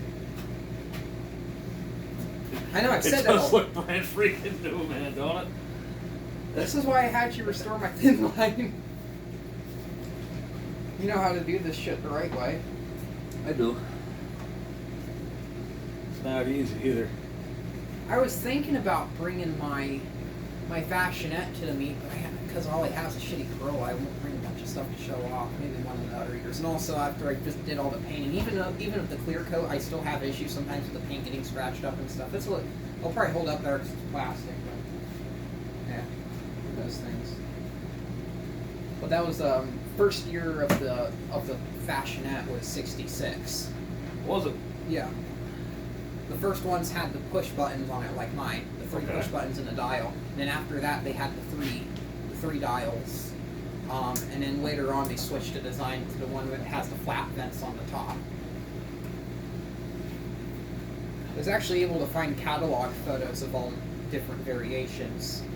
Well, that's always neat when you can locate adverts, original paperwork and shit. One thing I haven't been able to find any literature on that I would like to is early thin line stuff. I've seen stuff for high thin lines before, but never for the low. Well, no. I have some literature I've seen some for both. Now that I think about it, 'cause there was an advert that advertised the high thin line and the low thin line side by side as like an air conditioner for every space or something. Is what the title of it was. Something like that. I'll have to find it again. Have a look, because I know a lot of those are on the Facebook group. Well, the advertisements and literature probably are. I always found those interesting too, not just the units, to see what they were advertising en masse and stuff. It was interesting to me. I don't know how many people like actually take interest in just the literature. You'd be surprised.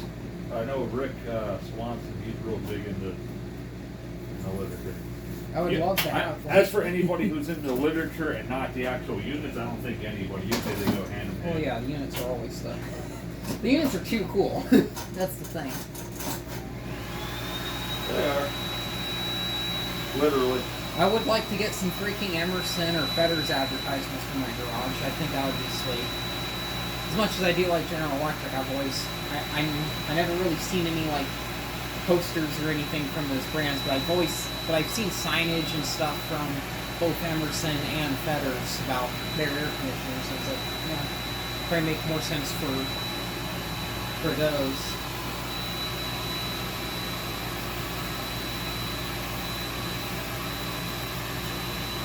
I can't believe that freaking closed up as good as this.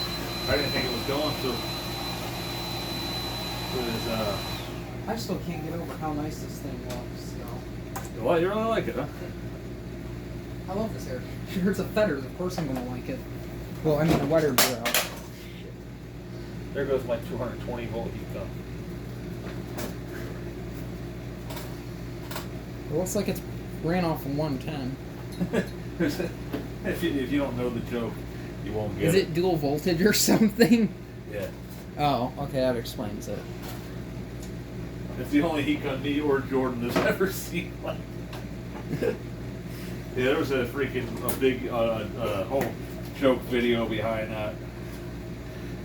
Hot air gun, 110 volt / 220 volt, 50 2,000 watt.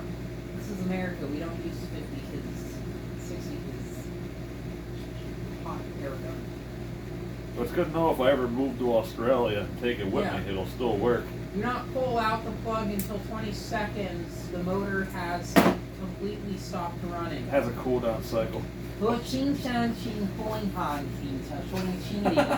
I guess I'm about to see if it still works. It should still work. That thing probably came from Temu. I forget where I bought this at. Harbor Freight, I think, actually. That wouldn't surprise me. I remembered I had a heat gun and then someone stole it from me. Because I remember putting it in a certain place and I never saw it there ever again. Or anywhere. And just like that shitty low profile air conditioner I was talking about earlier, it was also Mastercraft, so it must have came from Canada. Maybe the entire house name. Canada doesn't make bad appliances. No, it's fine. I do know there was those right temp air conditioners that Canada produced.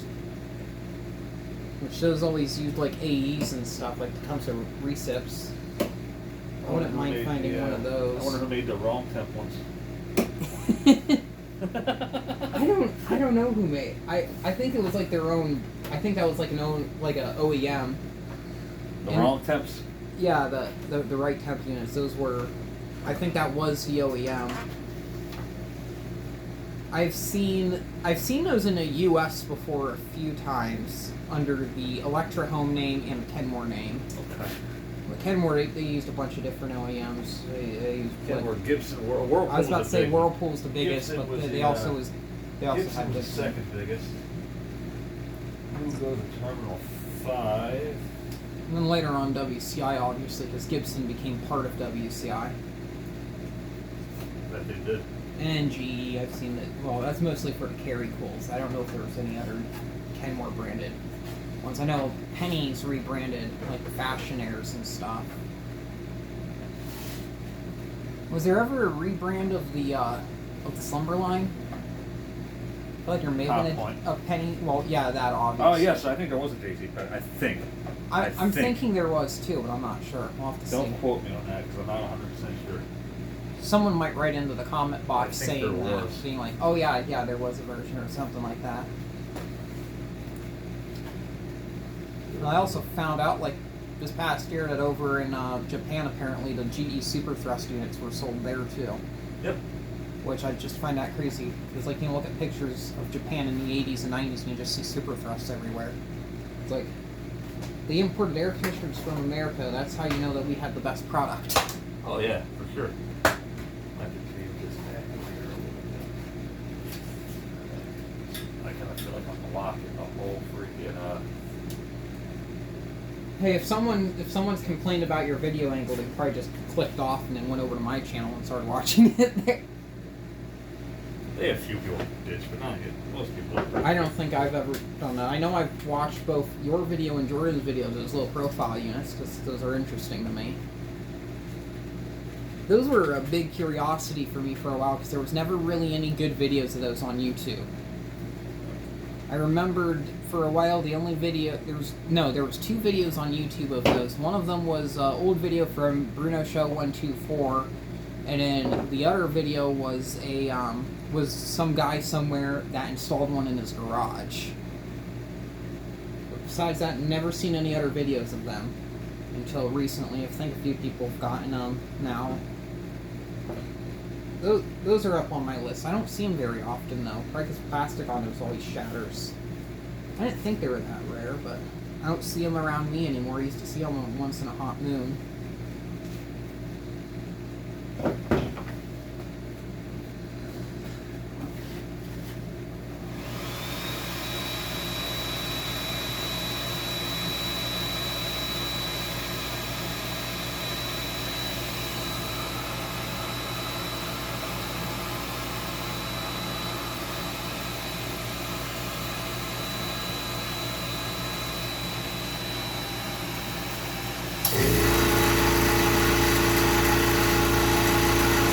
Does that?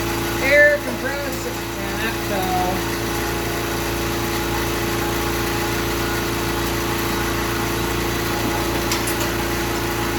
I'm doing that just so when you go to bend over, you don't slip and fall all over my thin line. That is not being good job.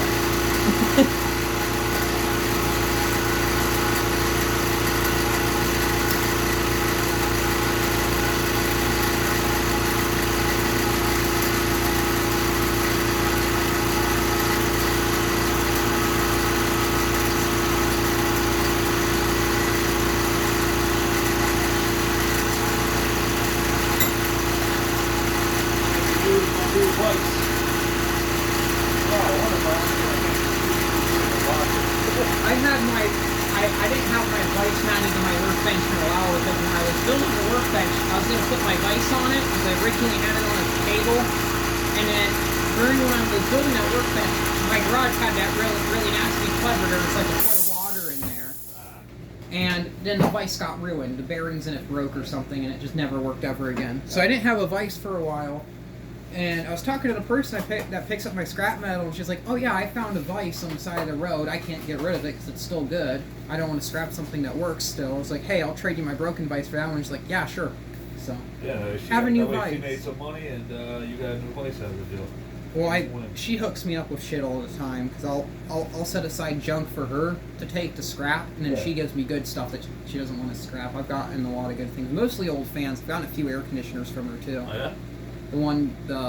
I think the most notable one was the, oh geez, I got that first year Carry Cool. It was like I think it was like a 68 or something Carry Cool. Andrew has it now, but it was the basic 4000 BTU model. Just the most plain Carry Cool ever. I got a 90s Fetters from her that I ended up giving to one of my friends from school, and he's had it in his bedroom for a couple years now. Still works? Oh yeah, of course it does. It's a Fetters. Had a Rotor X, but it still works.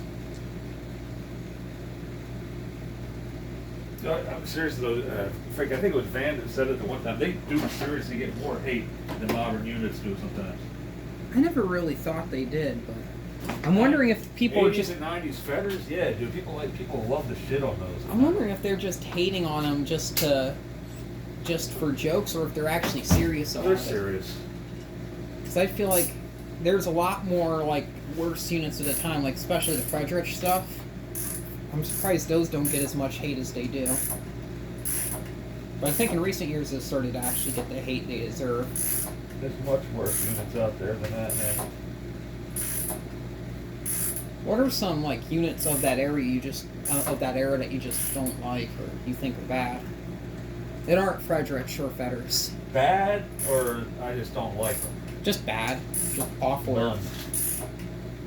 Cool. 80s and 70s and 80s? No, they're all good. What are your You're talking about like from a functionality standpoint, right? You're not taking looks or any of that. Yeah, just functionality. Because I know there's some ugly units of that era and stuff too. There are some units I think are absolutely hideous, but they work really well. Yep. Yeah, definitely, man. I never liked the look of the carry cools. I always thought the carry cools were ugly, especially Really? the basic ones. Yeah.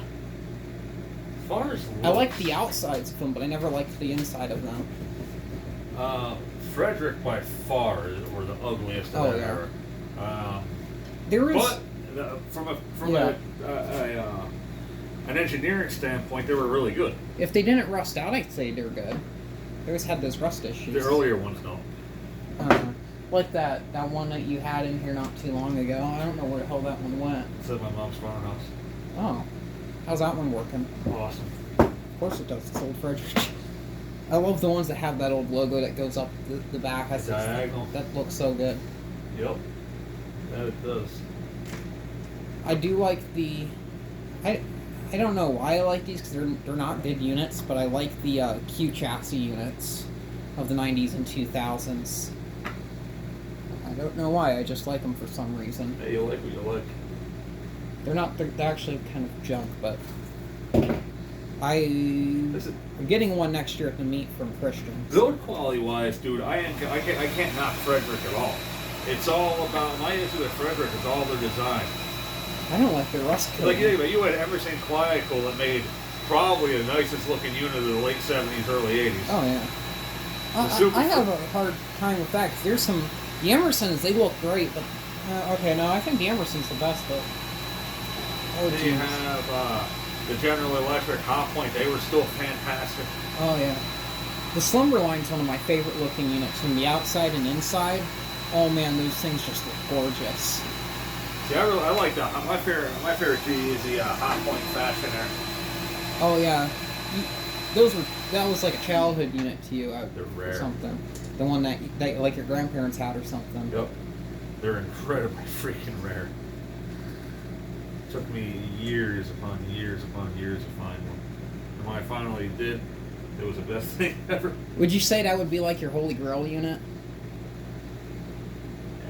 Before I got one, it was. I don't know what my Holy Grail unit is now. No, you can own your Holy Grail unit.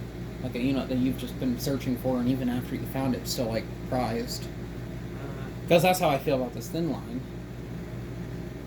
My Dynamic, because I had one of my childhood home. Oh yeah. That's one of them. But yeah, dude, I mean, yeah, it's a good question. I really don't know how to answer that. What is my Holy Grail? I've spent years and years and years going after one of these. I would like to get This particular any sort style. of wetter wheel, specifically like a 50s wetter bureau, but I don't know of many of those around me. There's that one in Alliance that me and Andrew are probably we're trying to get at some point. I think Andrew's the one that wants it more, so he'll probably be the one that ended up with it. The one from Buffalo? I don't know. It's the one that has 3 vents on the back, so I believe so. It's one like this. Yeah, but it's smaller. It's like the one that's over on the workbench there. So that's probably just 2 vents on the back.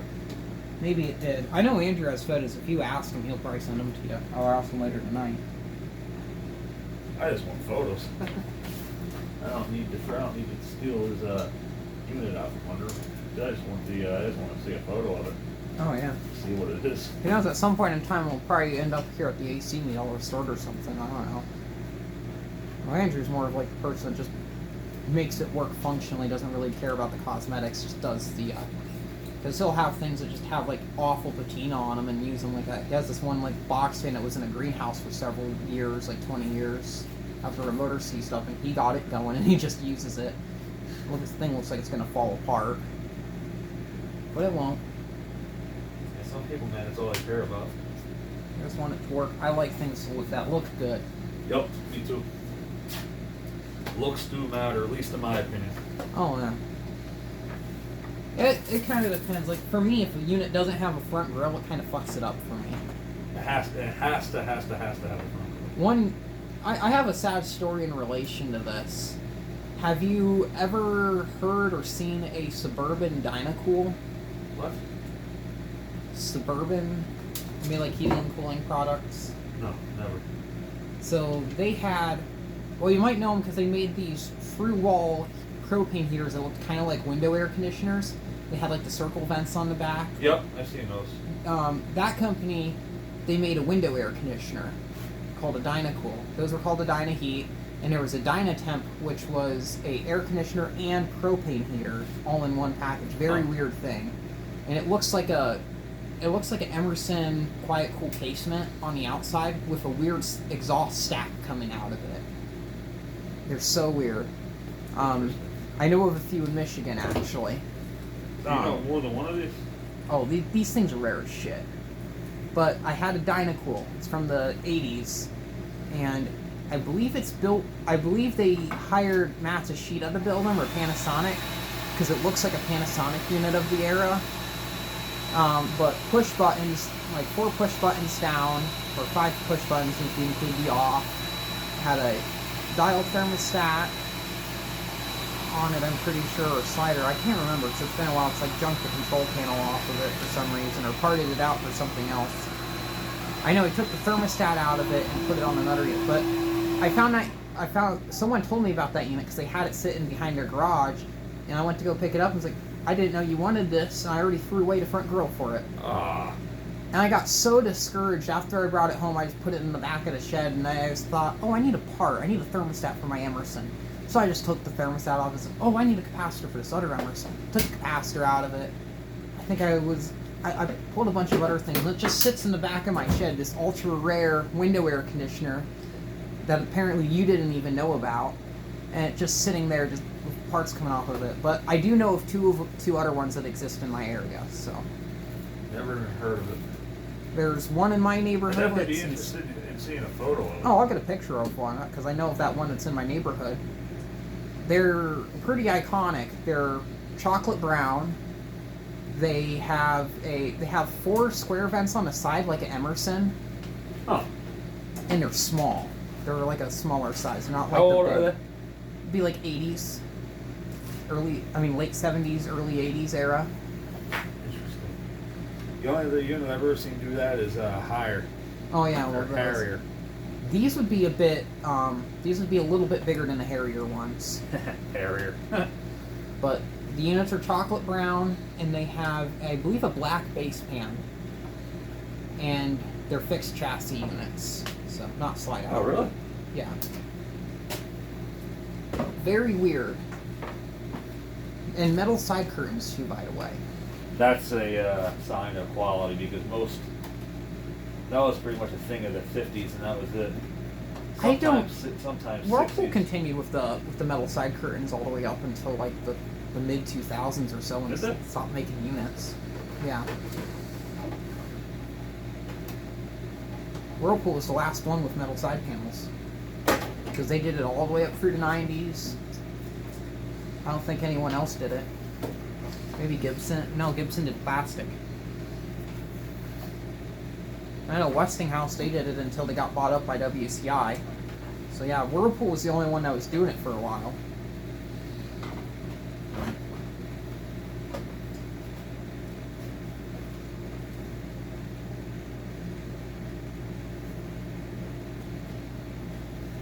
I have one of those Whirlpool units from the early 2000s, the ones that are made in Brazil, and that have like that weird like curved back grill. Huh. The ones that kind of just like... How long have you been recording for? An hour. For me, 2 hours and 14 minutes. I wonder how long this is going to take. Actually, I'm 54 minutes into this one, but I wonder how long this video is going to take to upload. probably a while. I gotta run down to the radio station and pick up the equipment, so you get to see the radio, if you want. You get to see the radio. Is that going to be tonight? Yeah, I gotta go get that tonight. Oh, we'll do that after we get this put back together. I'll come with you, I guess. So you work at the radio station? Well, it's my part-time gig. Oh. Didn't I ever send you one of my air checks? No. I don't think so. I'm not surprised. I know you love music. It's like, man, I'd love to be like a DJ or something. Yeah, I'm a part-time rock and roll DJ. I'd like to say, like, my playlist would probably just be mostly Led Zeppelin. So. I don't know Zeppelin. I know. Play it all. Supertramp, Zeppelin. Oh, Supertramp's good. I know, 97.5, they did a Led Zeppelin weekend, and I listened to that station the whole entire fucking weekend. One of the very few times where I actually kept the radio in my bedroom on at night. So I used to not listen to the radio at night because they would just decide to do EAS testing at like midnight. Oh, and then wake me up and fuck up my sleep schedule. But that was a special occasion. It's like, and they were playing like obscure shit too, like B-sides and stuff. Yeah, stuff you don't normally hear. No. Those are the best ones. Oh, hell yeah. Well, that's why I like that station, because they'll play some obscure stuff on occasion. And then they still play songs sometimes I've like never even heard of before. I like that though. Well, yeah, that's how you find new music. You don't find new music if the stations just keep playing the same stuff over and over and over again. Exactly. Sometimes I've done like freaking music deep dives where I'll hang out with people and I listen to what music they listen to. I remember that one video you made probably a couple years ago. You got that Galaxy fan from your grandmother back from Jordan. Yep. And you did the assemble and you were playing the Guess Who. And yeah, hell, I love the Guess Who. yeah, and I ended up, I think, because that album was full of bangers, I think I found like a couple songs on there that ended up becoming like ones I really liked. Oh, Guess Who rocks, dude. They're great. They do. I listened to them a lot after that. And the AC meet, when we were listening to Supertramp, I got back into Supertramp. I used to listen to Supertramp a lot and kind of stopped for a little while. And then I got back into it again.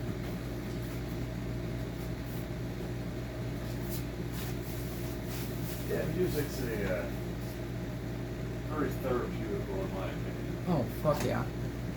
I decided to listen to country on the way up here today. Some of it's alright. Yeah, mine's just a mix of random shit. Did you get the case for this one painted up yet? I have it sandblasted. It's right outside. It looks really good. Oh, yeah. So that's going to be the next thing that we're going to work on most likely, I'm guessing. Is this a capacitor for this?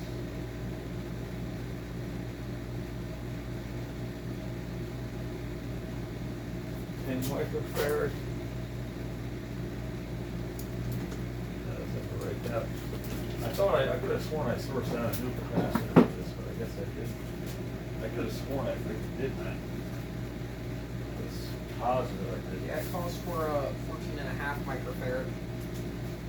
Yeah. I saw... I could have sworn I ordered one, man. I could have. Well, I saw a capacitor sitting around here somewhere. 14.5. Yeah, that's what it calls There for. it is. I thought I saw another, like a new modern oil cap kind of kicking around here somewhere. It might be for different. If it turns up, great. If not, I have no shame in putting this one back in. It probably still works. If so, like... It does still work. Probably like $15, $20 for a new one at Granger or something. So where do you get your capacitors at? eBay. Oh, I normally just go to Granger.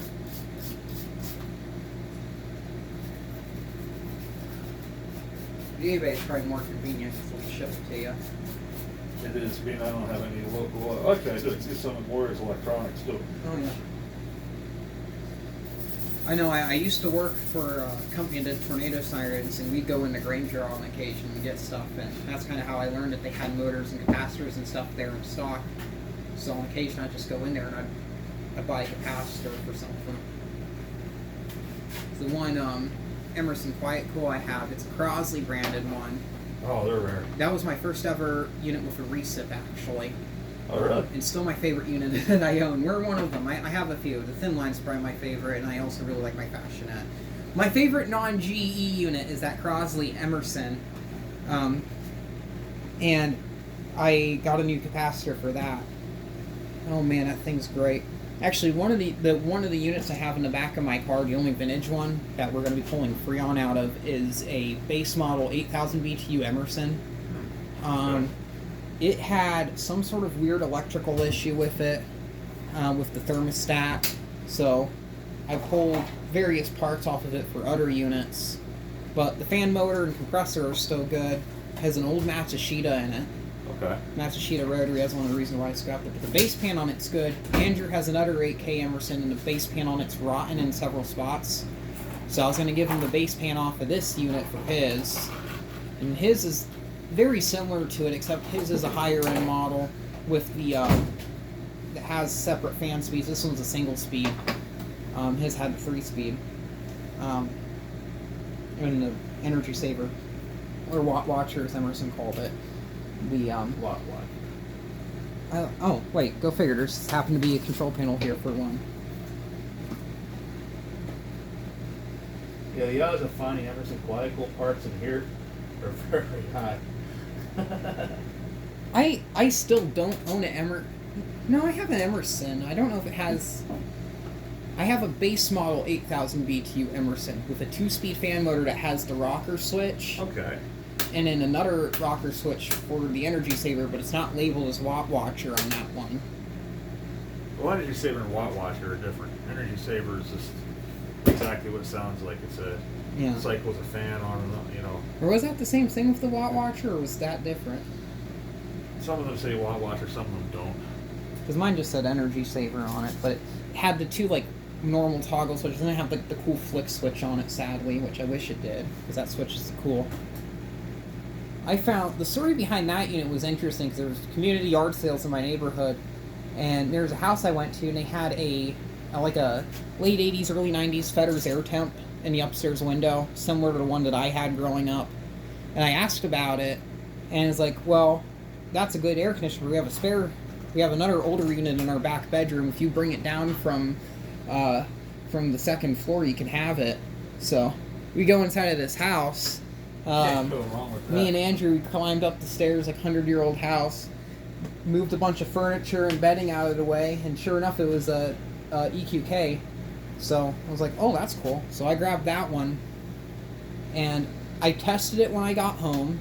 It had AE in it, or probably an AK or AH or something, I don't know.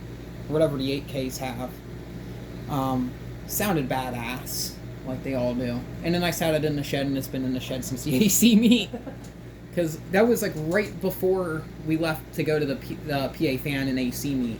So it's been sitting in the shed since then. And then I also put a bunch of lawn equipment and stuff in there. And I got to get units out of the shed again anyway, because there is... I don't know if you know Nate Girding. He lives up in Toledo. I know the Yeah, I do. But giving him a 12,000 BTU medium chassis Fetters that I have in there from the 90s. It's a weird one. It has a Daewoo compressor in it, not a Rotorex. So the same type of compressor like the International Series use. What did you drop this time? Switch. Use a brown wire for this one. Brown. I don't know why I want to sit on this mobility scooter.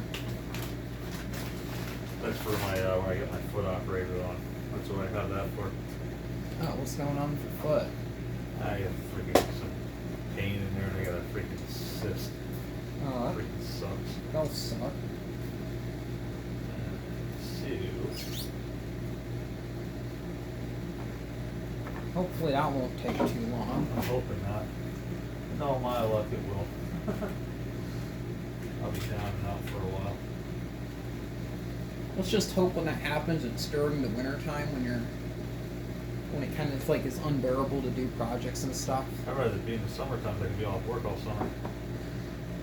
Yeah, that too.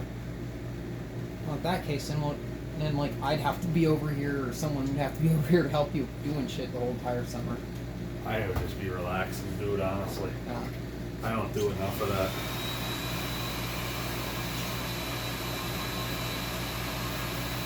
Not nearly enough. So if I had more people in my house, I'd be working on units more often. I just never have the motivation to do so. I just need to do it. I have so much shit I need to work on. My dad keeps getting on to me every week about the tile in the backyard. It's like, oh, there's more air conditioners there, and you got to get rid of some more air conditioners. Get all those air conditioners out of the backyard. And I probably have like 25 of them, just kind of piled up. 75? No, 25. Oh. It's not like what Dave has, but it's still like a lot. Dave's got, yeah, I think the biggest collection.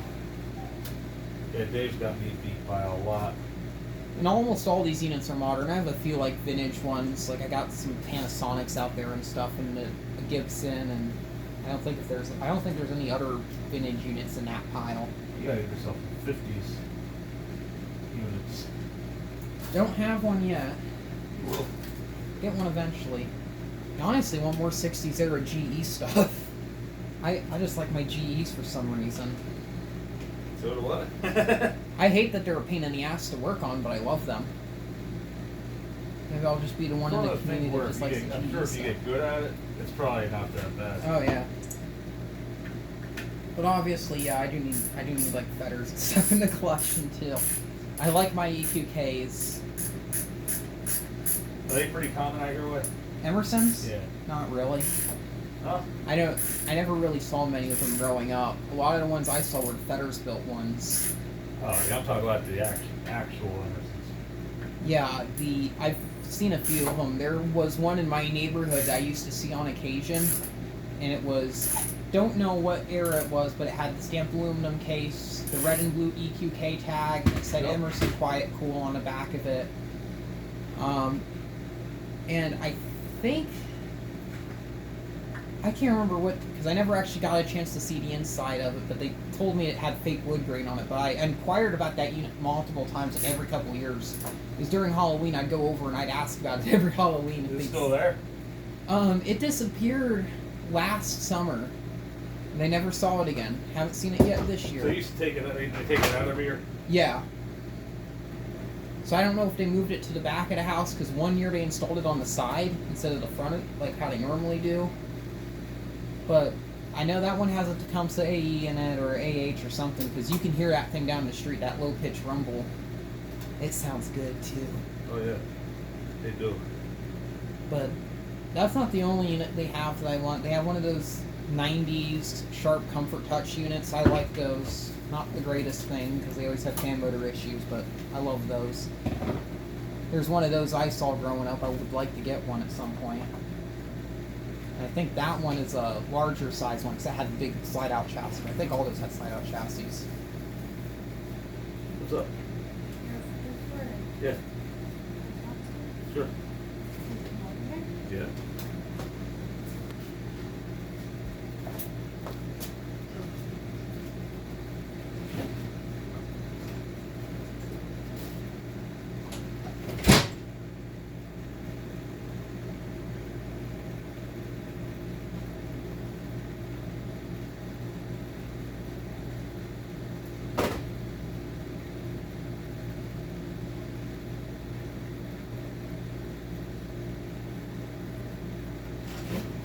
I'm going to film myself dumping out that condensate. It's probably going to be interesting, I guess. I don't know. Yeah, go for it. I got the dry pod here already.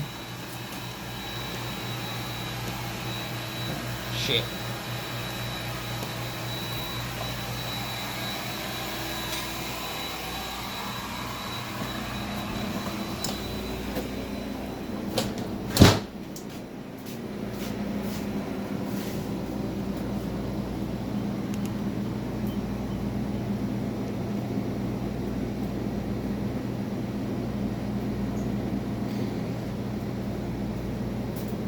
Reasonably heavy. Not that bad.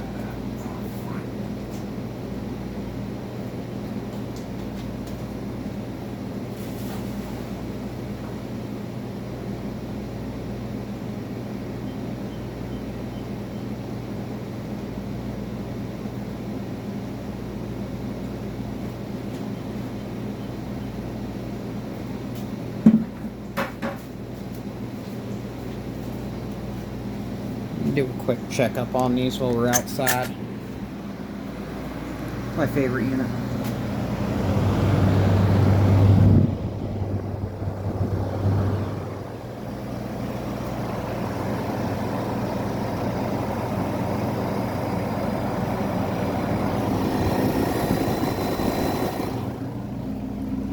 This thing is so quiet, kid.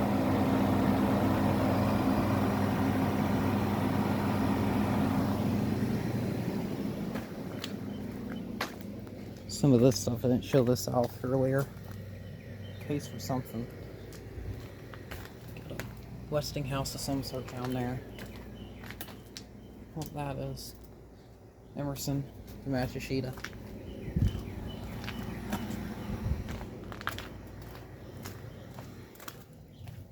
Like an Admiral Super Thrust. Beautiful Super Thrust. It's like mine.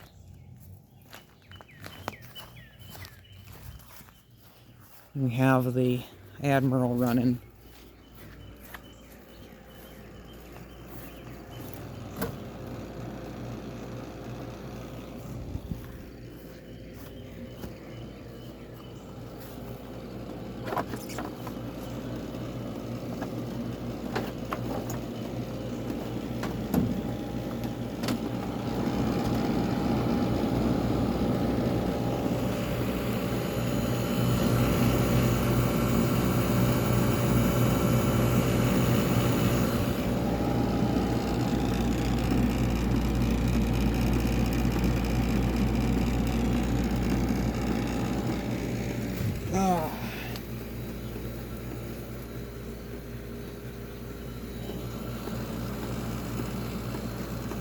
I'm just like coming off of this thing is insane.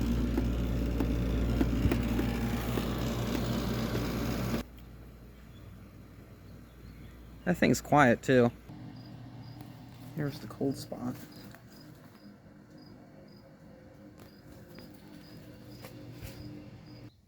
There's the Weather Bureau.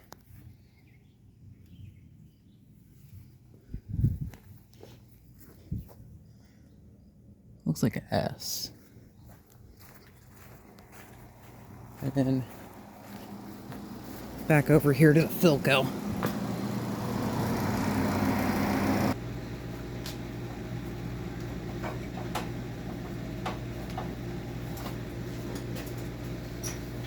This Admiral's crazy though. I like this thing. Oh hell yeah, dude, that was badass.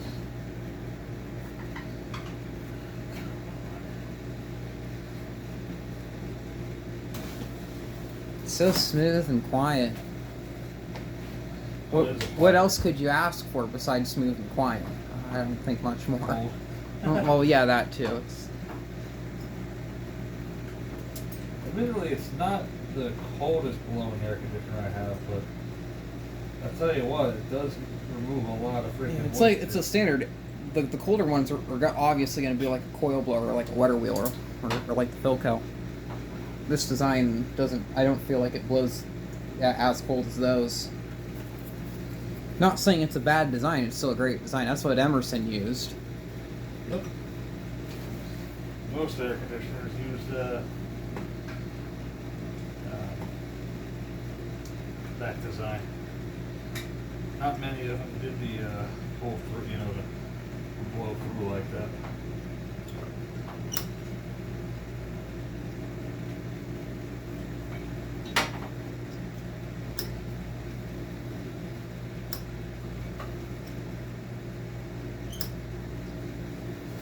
So this thing uses a synchronous motor for the air vane thing. Does it? Yeah, because if you stop it and you turn it back on again, it'll spin the other direction. It's like the turntable in a microwave oven. If you've ever noticed that. So it's the same type of motor. Oh, yes. We're going to start noticing that later or something after I mention I'm that. gonna notice it now, probably. The viewers will. Maybe. I don't know. I don't know if they're even listening. It's probably, video's probably playing in the background or doing like something else. I don't know. That's what I do when I watch Jordan's videos. I just have them on in the background while I go do things and stuff. And exist. Bottom one goes to run carefully.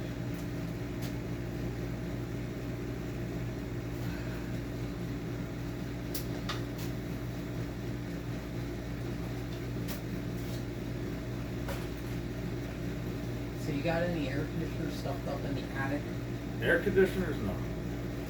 There's some parts up there, Oh but yeah, I saw that. nothing crazy.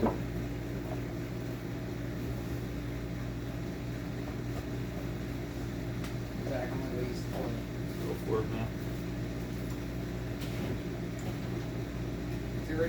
outside or anything we should be worried about? Nope. Oh, There's and your nobody phone here. is almost out of battery. Great. Hey, I'm recording though. And I'm on a charger. Well, I'm almost done. Oh. Hopefully I'm done by the time we come out.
Biggest problem with these is they're so big that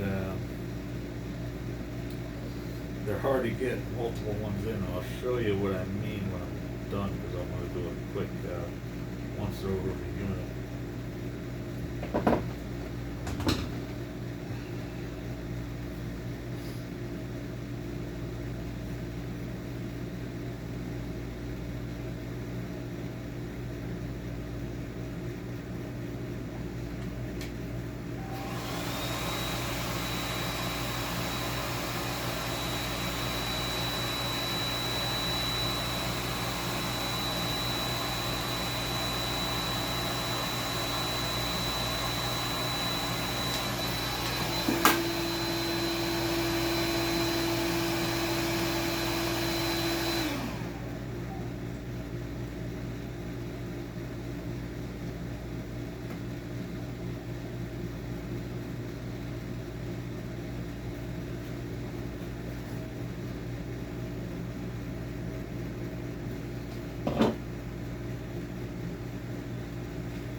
Try it. Whether or not I can make this fit in there, I don't know. I'm gonna try it though. I forgot where I put my shoes. Where I went in the first one, put them by the dining room table. Yeah. Now where I went in this one, put them by the sofa. And you lost them? Yeah, because I thought I put them in the same spot as I did before, but apparently I didn't. I just had to go that fast. Yeah, should have. I was walking in circles like an idiot. Like, what the heck's am I doing?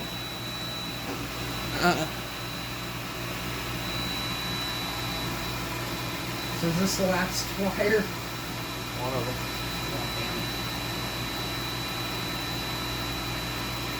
Oh, You can wire these up really quick, but yeah, it's just like getting all you want to the make wires. sure you do you wire it right. Oh yeah, you don't want to catch on fire. Not only that, freaking you wire something wrong enough, you can actually burn it up. Yeah, that too. I just remember that one Emerson I had, a mouse decided to eat through one of the compressor wires and it went zappy zappy on the outside. That's a good time. Also ignited mouse poop and had a little fire in the back. That's the one that Andrew has. Also, that one, the capacitor on it exploded. That's a different issue, though. That made the case live, so if you touched it, you got zapped.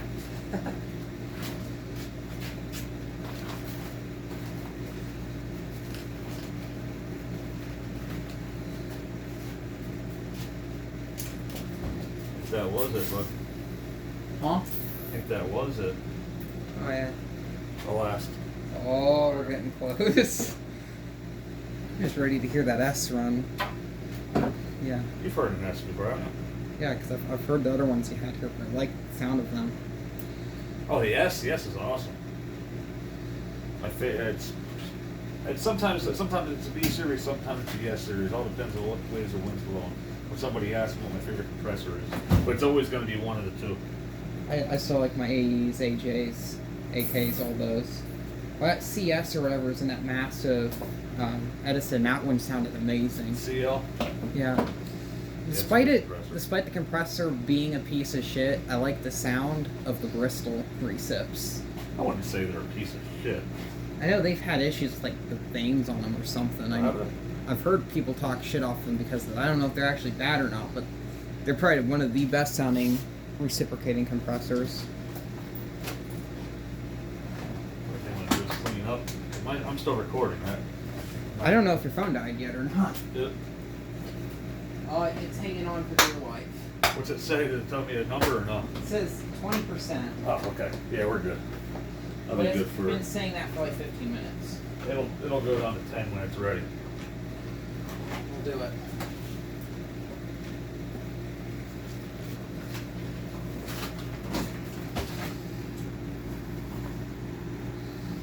So all we gotta, well, after you clean up, all you gotta do is plug it in and turn it on. More or less. You're definitely gonna want it quiet. Yeah, well, that's why I turned off the air conditioner. Air conditioner, or whatever Jordan calls it. Yeah, it's gonna be cool. Oh, man. Providing it works. I think it will. It's a Fetters. Why would it not work? Because I'm the one messing with it. I was thinking the same thing, but we're just not going to think that way. It'll work. It's a Fetters. It should work. Unless there's been a freaking Powered by catastrophic Tecumseh. failure from just sitting there, it'll work. And all the wiring can get put back over here. And of course, this will get its own video. Oh, yeah. Eventually. Probably when it's put all back together again. After we get the case and stuff The done. case, the brackets I have to make. There's no believe me, there's no shortage of work to be done with this one. Yeah. Well, after this video, probably at a later time, I'll make a video while it's uncased. Mm-hmm. I don't know if you will, but I probably will. At least I want to. Do whatever you want. Have to document the chassis and stuff on it. You did a damn good job with the restoration. I know you've documented some of the other ones you've restored, and they're pretty much the reason I don't same. usually do the whole thing is because I can't really listen to music when I'm doing it. Yeah. It'd be one thing if people would watch it, but they don't. They those the informational videos like that. Religiously. I mean, religiously get the freaking least amount of view time. If it's a unit that I own and I need help with it, I will watch like a teardown video and stuff. That has helped me before in the past. I know I watched a video that Jordan did of that WCI that he got, that new old stock one. Because I took it apart to clean it and put a new cord on it, and then I forgot how the fan shroud went together. It should happen, man. Which it's like one of the most simple units to work on. And yet I had the other WCI completely apart and put it back together without needing any sort of video or anything, but yet I forgot that other one. So Jordan, if you're watching at this point, thank you. I might just have to give him another shout out in the comment box, even though everyone that's watching this video is probably subscribed to them. Yeah. Most of my viewers Probably all subscribe to each other.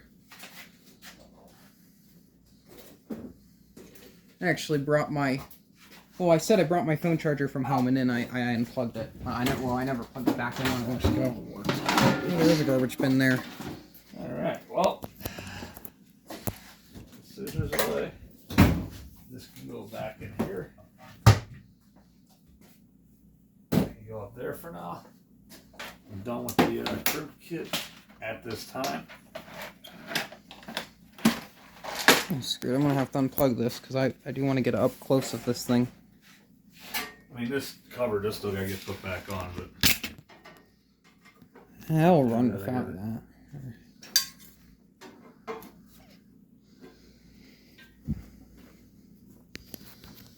this is actually a pretty important part.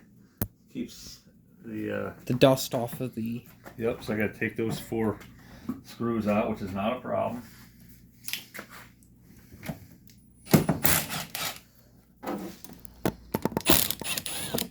Up close and intrusive on this one.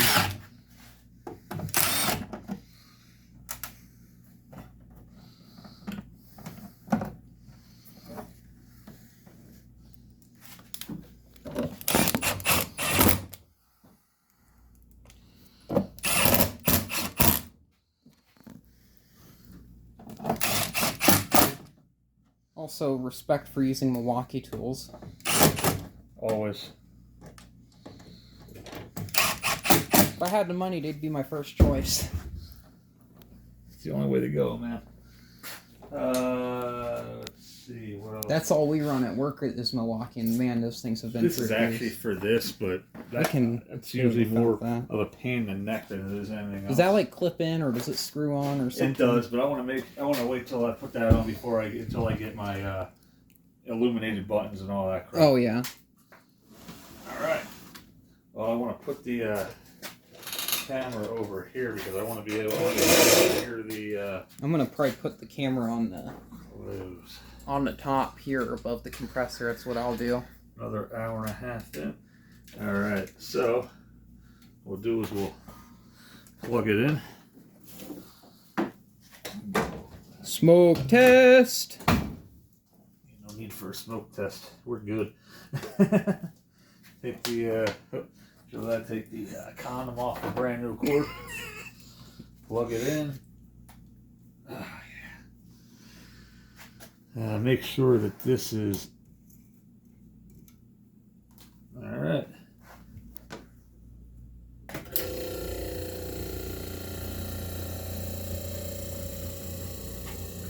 Hell yeah. Damn. Already cold. Is it really? Yeah, feel it. What's that? I don't know.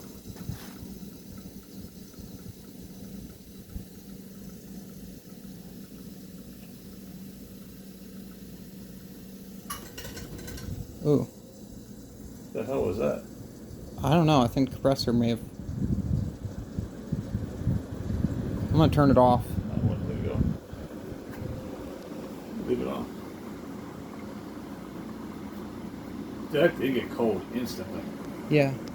I don't know what that compressor just did, but I don't like what it did. It wasn't supposed to do that. No. That seemed. Now the fan's going down. I'm wondering if it's a I wonder if that freaking the capacitor. I don't know, because it did run. The only thing I could think of is that start relay, maybe.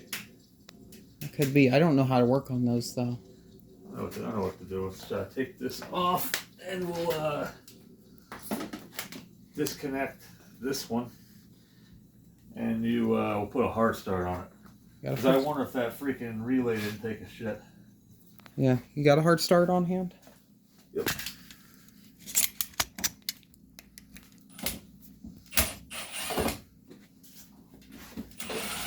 It is possible that that relay didn't survive the cleansing.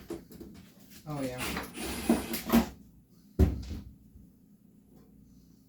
So discharge the capacitors.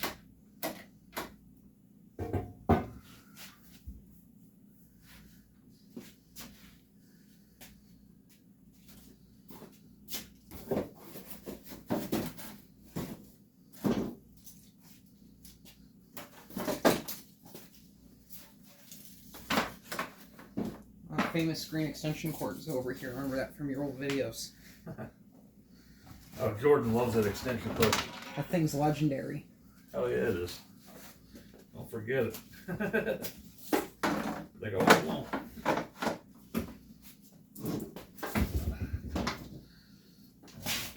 How many watts is this floodlight?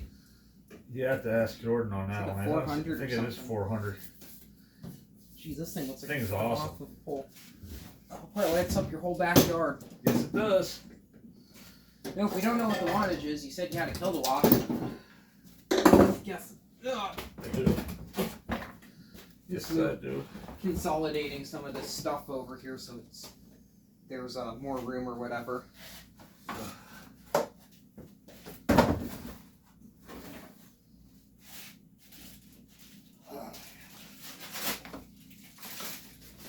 Alright, hey, plug it back in without that capacitor and see what happens. It probably won't start, I would imagine. Let's see. I'm gonna try it though. No, it won't. Yeah. Yeah, you kind of. So with this, this should allow it to run. You had a hard start. But I noticed when the compressor was running, the fan went down. It did. It seemed it's acting like a 220 unit running on 110. It's definitely not. But I'm pretty sure we verified it's a 110 unit. Well, at least the fan is. We know that.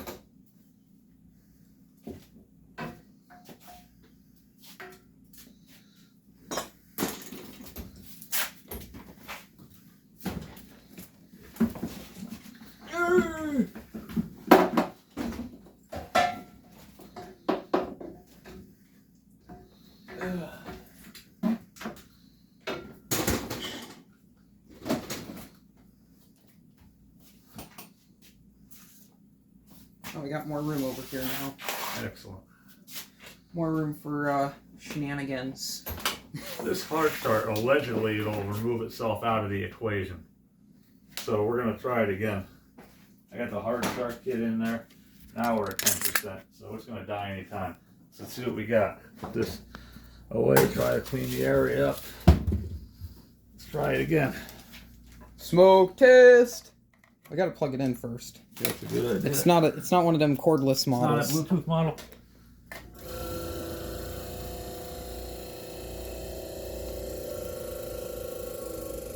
Oh. That don't sound good.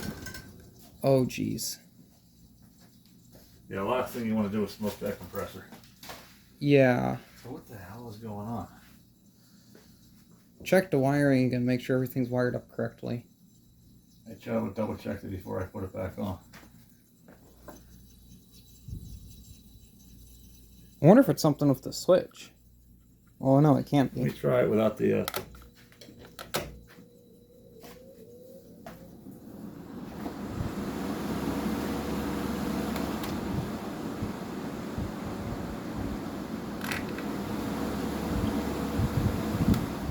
I think it's extremely powerful. Oh, yeah.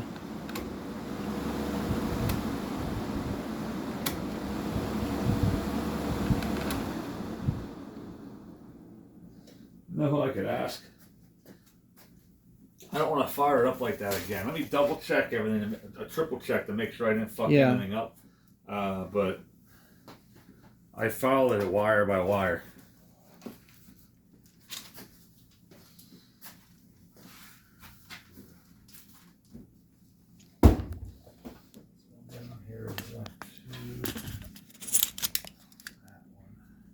That went to the run capacitor. Yep. Brown one there went to number 2. Yep. The other side of number 2 went to the run cap, which is right here. Yep.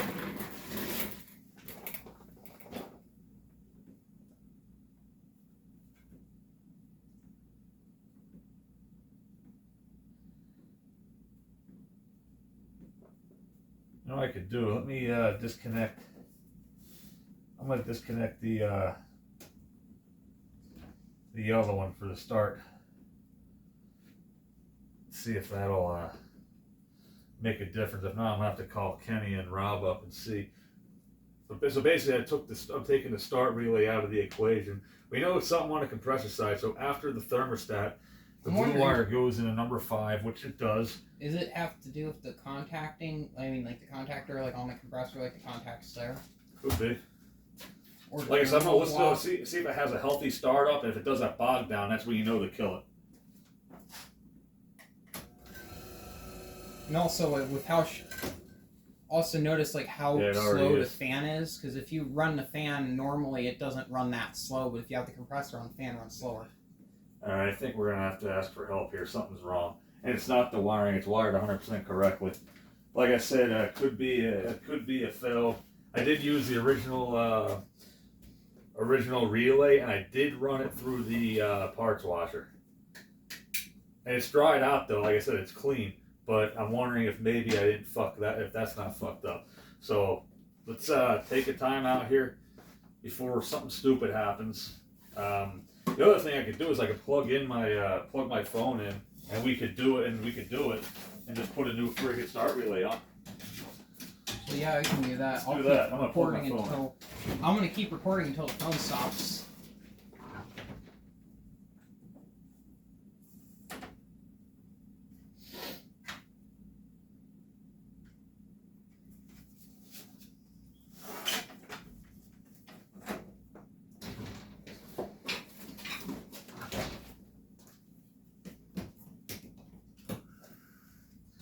I should have changed the damn freaking thing anyway. Tell you the truth.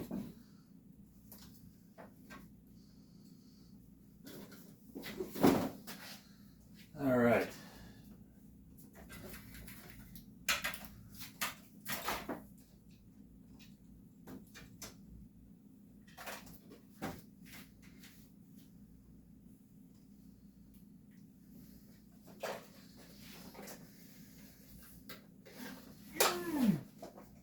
I could have sworn I saw a brand new.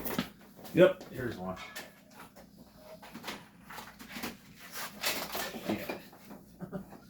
Come on. There's a good chance, even though I have this plugged in, that it still might freaking die. So if it does, I apologize. Oh, I hope it doesn't. Oh, the phone? Yeah. I was more afraid about the compressor. No, the compressor's gonna be fine. We've been monitoring it pretty good, not doing a good job of not letting it run like that. Oh, I'm still gonna be scared of it though. I don't want that to EOL.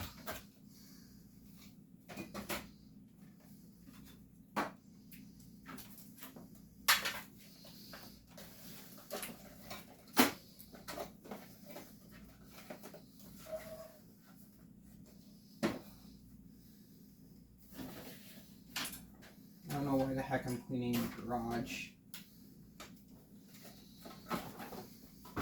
I guess I now just have that order to just clean your garage for some reason. This is saying, wow, the spacing's the same. That's pretty cool. So that's a new part and it fits that unit. Yeah. Crazy, huh? I didn't expect that to happen. Same here.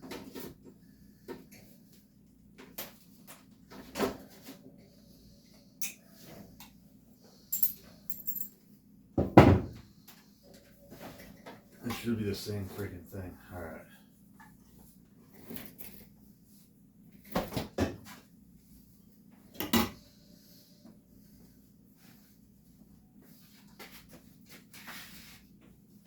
Why does everything I try to do turn into a damn project?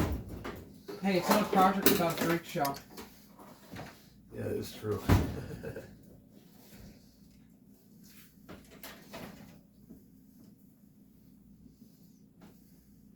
The first thing we're going to do is set the pickup voltage for 110.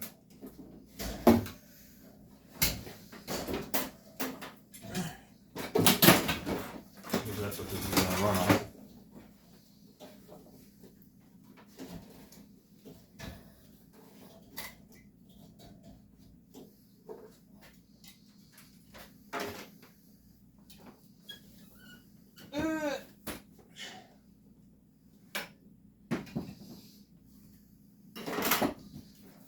All the way lowered.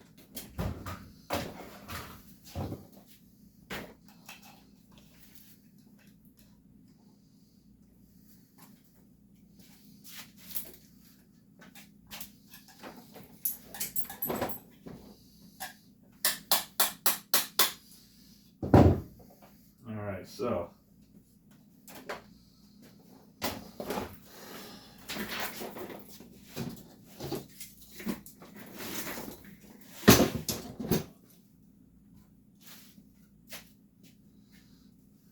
Get the hard start out of here.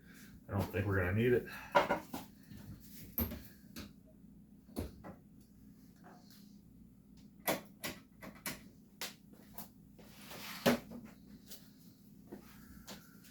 Hard start, hardly know her.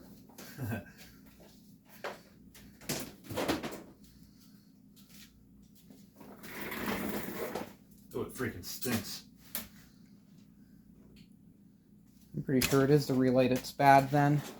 Yeah, I'm thinking. Good. Glad it's that, not the freaking something with the compressor.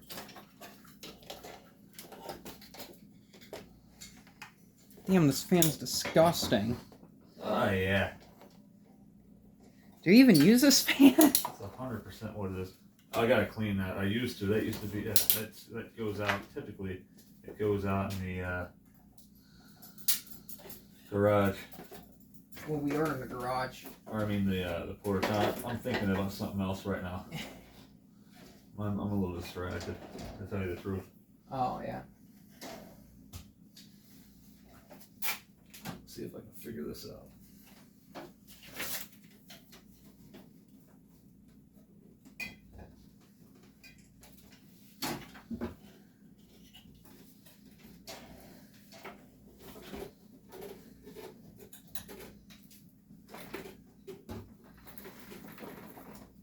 I hate when shit just doesn't work.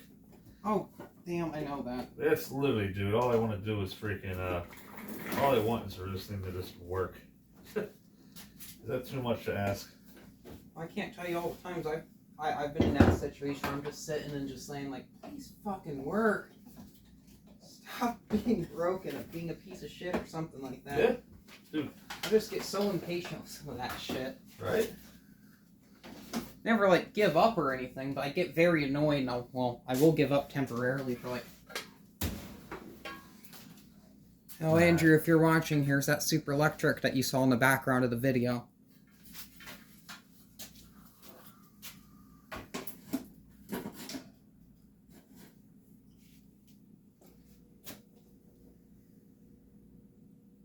Dang, that's quiet.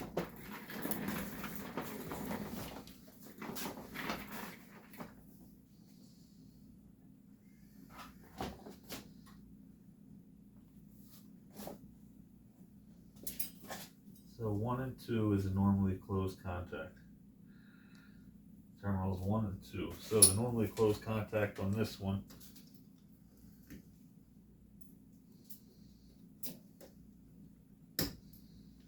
is 1. Went to the start cap.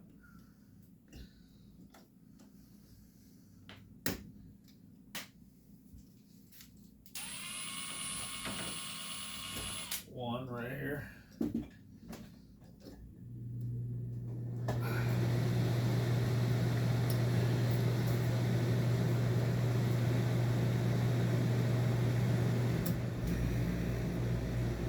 That was smooth. The other side of this. Sorry, I'm still distracted. I'm gonna be distracted for a minute here.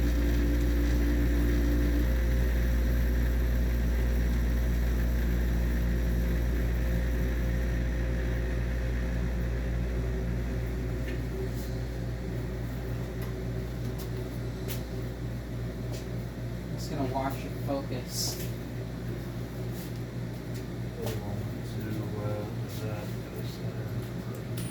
Man, there's so much room over here now. Right down here. So I'll have to put these contacts in this one. Oh, this might be a sin, but as I say this, we can probably bring more units in here. Dude. Absolutely not. Freaking dance over here. Let's see. Ugh. Let me go to number 2. Oh wait, I know what I can do on Right. wait. Number 2, yep.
You got a flat blade screwdriver?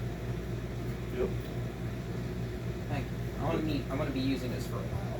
Go for it. I'm gonna get the rest of the spine fin. This one. What does this show back here, then? which was terminal number 6, which looks like it went to the let's see here.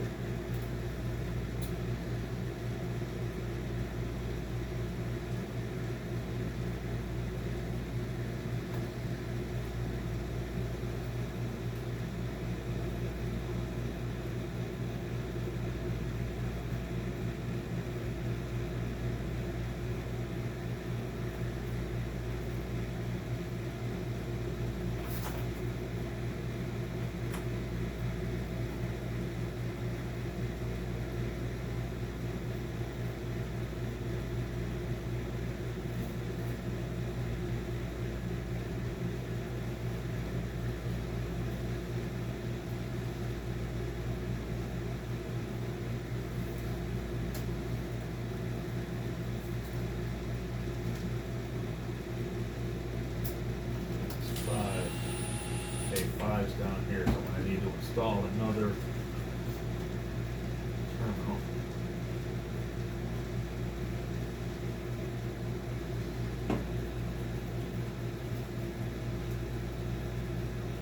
This is the worst part of spine fin coils is when they get pushed in, they're a pain in the ass. Yep. Absolutely. I don't know why I didn't think to do this earlier when I had nothing to do. I think it's too busy bullshit. I can't answer that question for you, but only you can answer that. I'm pretty sure it has to do with me being too busy bullshit. Insane.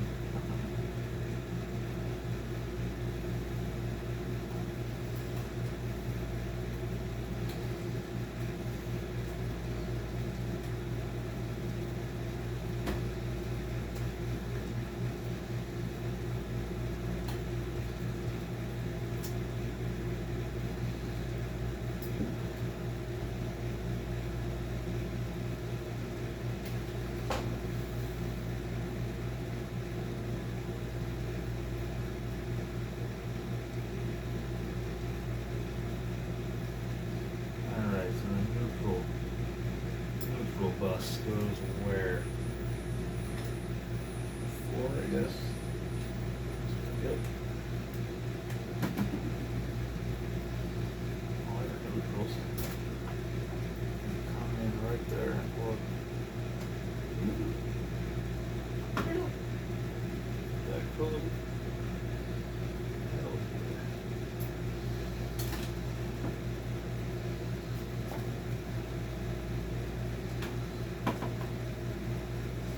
Other piece of your start pack went to what?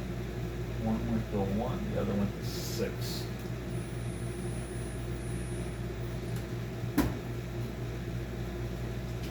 Is for your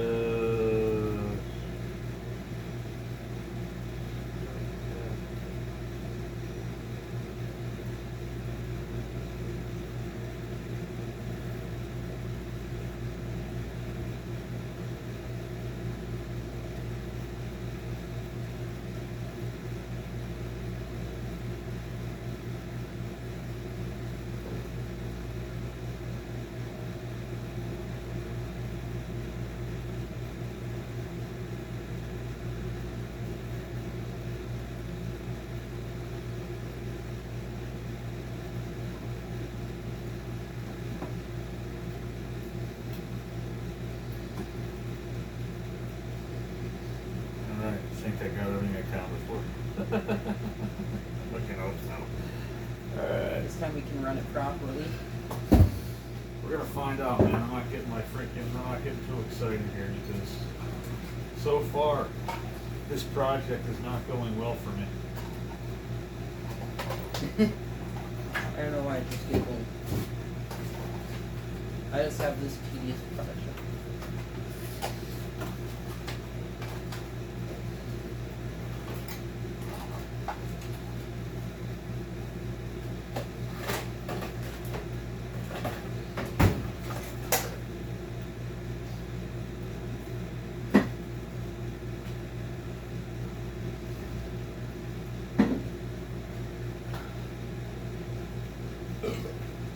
Bless you. An hour and 53 minutes. Probably up to 3 hours now. I just got in the zone where I was just like, AutoZone? yeah, that zone. Alright, dude. Keep your fingers crossed. Well, let me turn this off first. Yeah. Try the fan. High fan. I want to keep my finger on. Let me keep your finger on the black just in case. Yeah. Ready? Want me to stop? Oh, fan's slowing down. Yep. Damn. What the hell, dude? Fuck.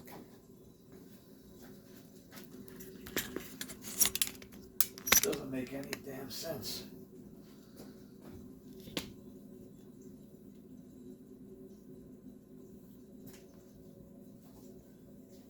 Doesn't. No sense.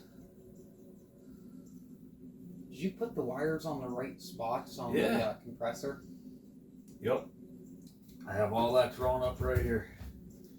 I mean, I'm not opposed to freaking turning it, shutting it off, and taking that cover back off. I really don't want to because I think it was a complete bitch to put on. This one here. I think it might have to do if that's wired right underneath. Oh, well, yeah.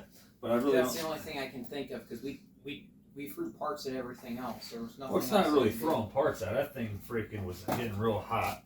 Yeah. Everything on here feels fine. Nothing's getting warm this time. Let's make sure it's unplugged. Okay. Discharge a capacitor. Nothing's warm on it. I don't understand.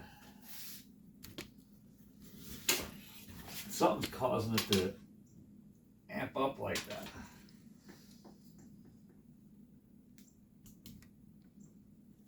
The bad start cap wouldn't do it. It just wouldn't start.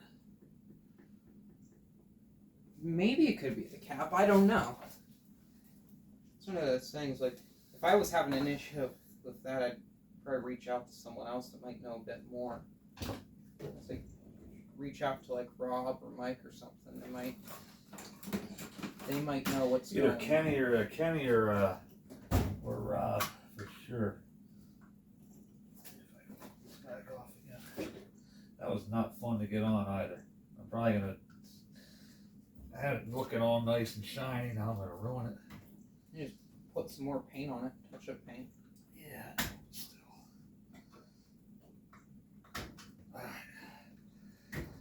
Okay. Let's take another look here.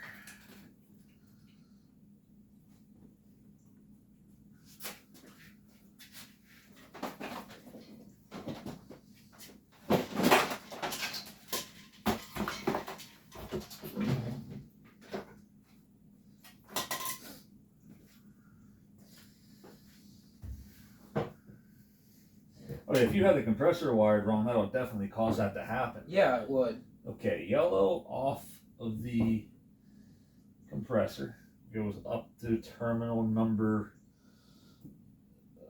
What the fuck does that say? 6, I think. I can't see it. Yeah, terminal 6 with one of the ones from the start cap.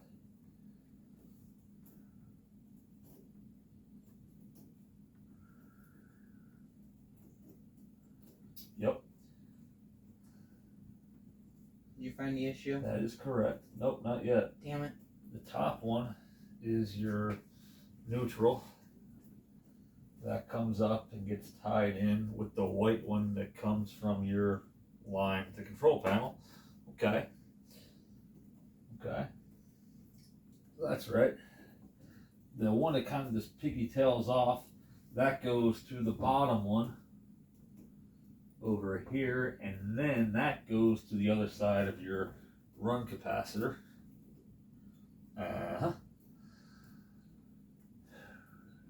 Your brown one goes to terminal number 2. Yep. And that shares the other side of the run capacitor. Fuck. Okay. The top part, top terminal, goes to number 5. Which it does, and that goes back to the thermostat. It's not wired wrong. Damn it. Sounds like a fucked up compressor. Nah, no way.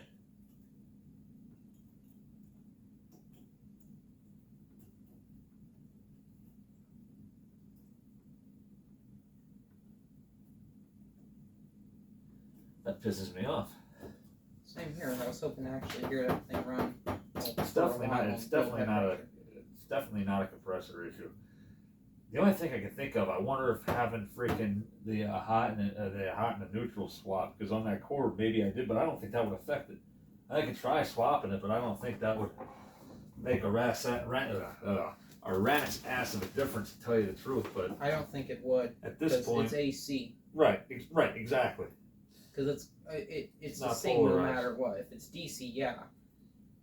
At DC, everything would be running in the wrong direction. You have your And freaking heat pump. even then, the worst it's going to do is not work.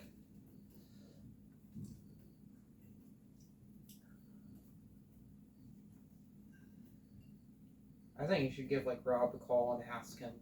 I'm going to have to. Let me take this off quick and try to take the start cap out of the equation.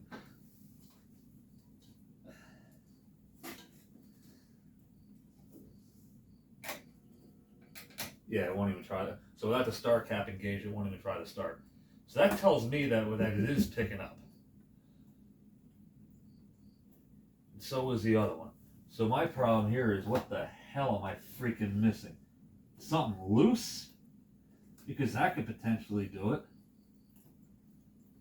Definitely. Well, you double checked all those connections, all the things that you heat shrunk and all Yeah. of that stuff. Dude, everything's freaking... So I don't know what it would be. The push button's obviously wired, right? Thermostat's not going to do it. Everything's good past there. I double checked this. I checked the terminals on that, made sure everything lined up, and it does on the old relay compared to the new one. All right, so I think what we're gonna have to do here is we're gonna have to call this a flop just for the time being, because I gotta call Rob and see if he can walk me through this, because I don't want to keep firing that compressor up, because obviously it's stressing it out, and that's the last thing we need right now. I don't want that shit to burn up. Can't have that. No, that would suck ass. I'd be So pissed off. that's going to be the end of this video for now. So for now, it's wired up. What I can do is make another video on the further troubleshooting, and Rob might call up right away and be like, "Yo, dumbass, this is wrong." Or I might call Kenny up and be like, "What are you, retarded? It's this." So before something stupid happens, I'm going to end this, and there's no shame in admitting that you might have overlooked something, or there might be something stupid or something I missed, or maybe there's an obviously bad component that somebody that does this for a living would know right off the top of their head. So yeah, it'd be worse to burn that compressor up than it would be to just admit that I'm stumped here. So I'll catch you on the next one. Thanks for watching me wire this up, even though it still doesn't work. I know for a fact it worked before the restoration, because I had it fired up. Do you want me to keep filming, or? Because I'm gonna just pan the camera down to me working on this thin line.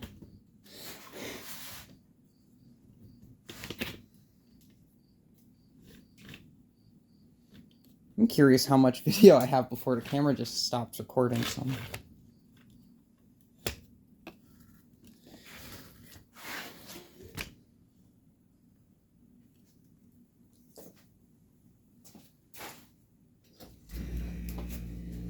Probably gonna wear out the freaking start capacitor on that thing.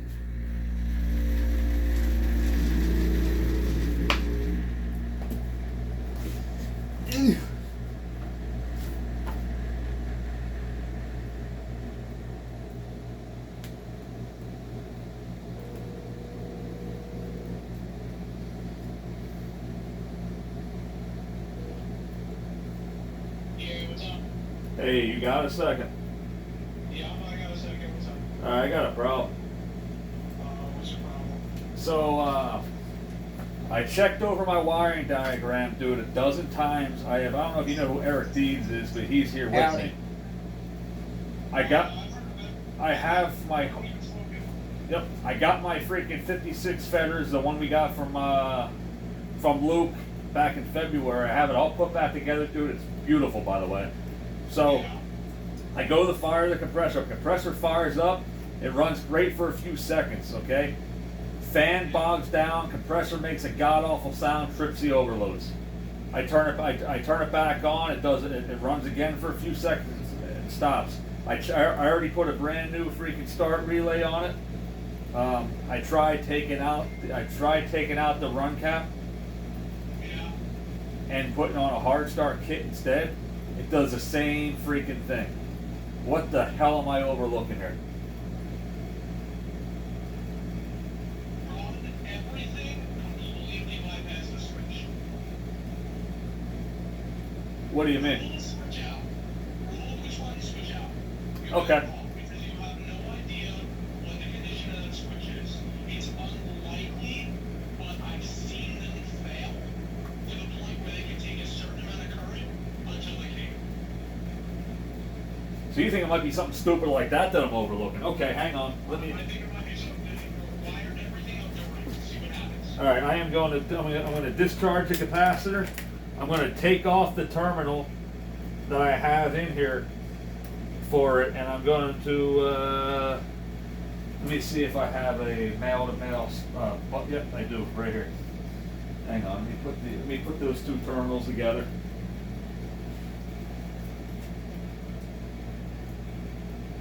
I would just hook the compressor up and hook the fan motor up. And that's it. And see what happens. Well, I'll know right away if. Hang on. What I'm going to do is I'm going to have to cut the. Maybe not. Let me think about this for a second. Because it sucks because all my connections I have in here are fucking perfect. Man, does this piss me the hell off.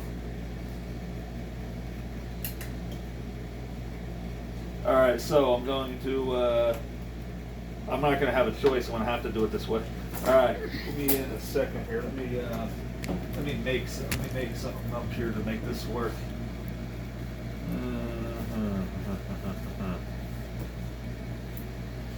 Oh, this is ass, dude. This is really gonna piss me off. I feel bad about bothering you because I know you're at fucking work. No, I'm home. Oh, you're home. I'm home, yeah. Okay, I don't feel as bad, but I'm just. I know. I was just worried about this freaking compressor. I didn't want to keep. Yeah, we firing can't it up lose that if there's compressor. if there's something freaking wrong with it, and if it is a switch, I'm just gonna. You're putting that other one in there, right? The If clear it, button. well, if it is a switch, I'm going to bypass it and just run it off the freaking digital temperature switch for now until I can get the switch rebuilt or whatever. Yeah. Because I thought maybe I put the freaking the start relay, the original start relay, through the ultrasonic cleaner. I thought maybe I would have effed it up. Well, I put a brand new one on and it's still doing the same thing. So maybe the parts cleaner screwed up the selector switch. I don't know. It could be. How long did you let it dry out? The I- switch? I blew it out for a while. I did take the water out. That switch was clean weeks ago. I would disassemble, like after washing, I'd still disassemble the entire I did. switch. Yeah, it was in there for a while, but I had it blown out several times. I don't know. We're gonna try it. I need to find that fuck. You'd be surprised how long the water can stay inside of a switch even though you cleaned it like months ago. Like it doesn't just immediately evaporate, you get what I'm saying? Well, I took the damn thing apart. That's what I'm saying. It's not like. Hang on. I have a solution. Kinda. Bear with me for 1 minute here while I put this together. Oh man, I was hoping to freaking put this in the next weekend I'm off. Maybe I still can. Let's not give up yet. Alright, I'm unplugged. So the second I plug this in, that compressor should kick on. It should, yes. Alright. I have the two leads jumper together.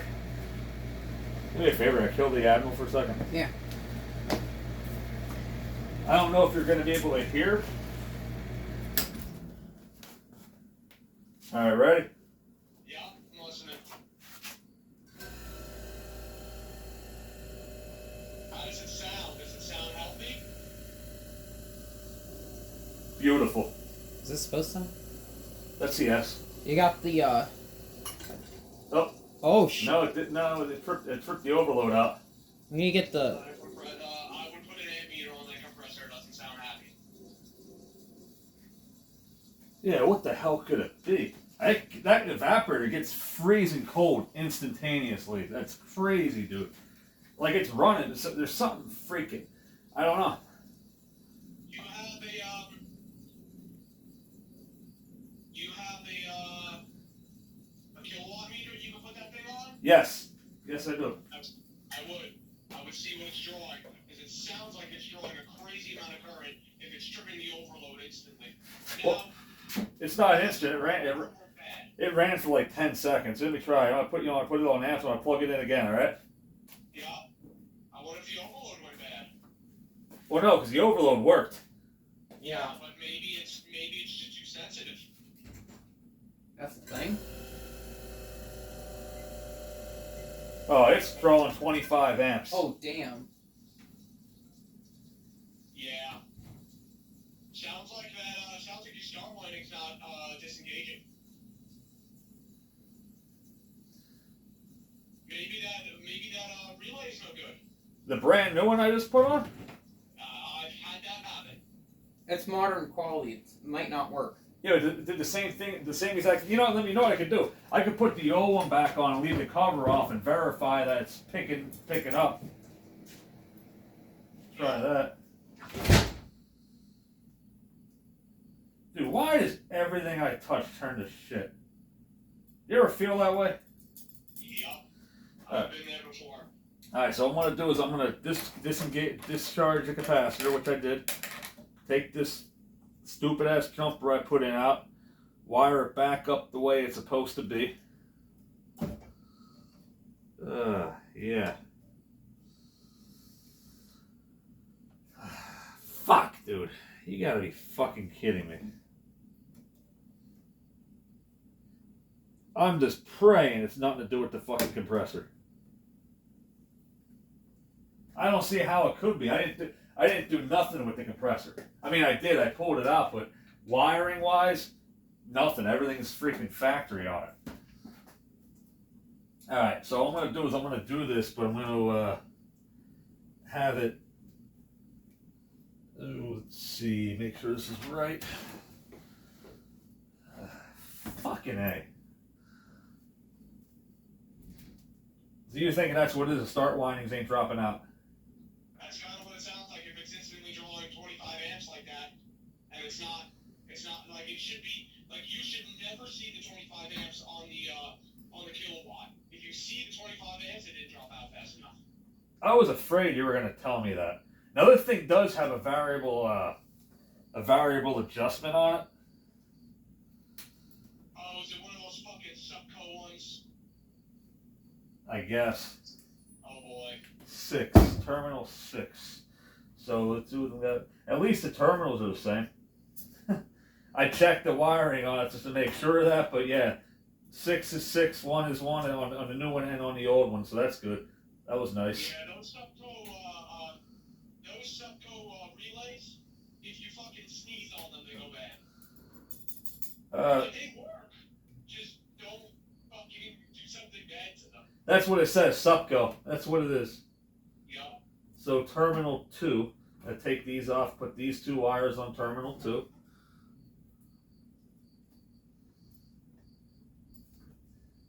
Dude, I'm gonna fucking scream if it's a fucking compressor. I wouldn't worry a whole lot if it's a compressor, because listen, we got technology these relays that we could fucking rebuild them. We do. It's just the fact that I was hoping to freaking use it this year. Yeah, I know that feeling. I Fuck. mean, worst case scenario, I mean, if it had to be compressor swapped to another S, I mean, what size is that one? 3/4. I mean, it can be found. It's not like it can't be. Oh yeah, for sure. Anything can be done. Absolutely. All right, dude. I am gonna try this again. Now I just have the relay sitting here in thin air with the cover off, so I should be able to see if that relay picks up or not, right? Yeah. Well, if it doesn't, you might be able to manually pick it up if you're careful. Yeah, I'll do that with a screwdriver. Just push it in. All right, dude. I'm gonna hook the amp meter up to it. Just don't short yourself out. I don't plan on it. All right, so that's your positive there. That's all hooked up. What goes to 1? 1 was just the start cap. That's why it didn't work. All right, hold up.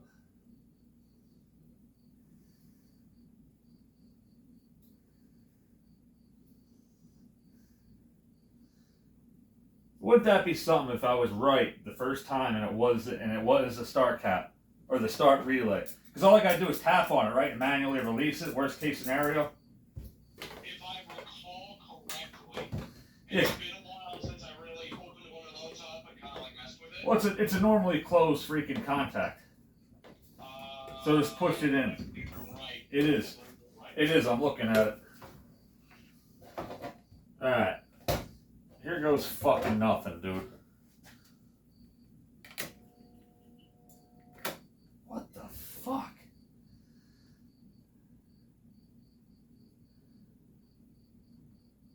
One that goes to.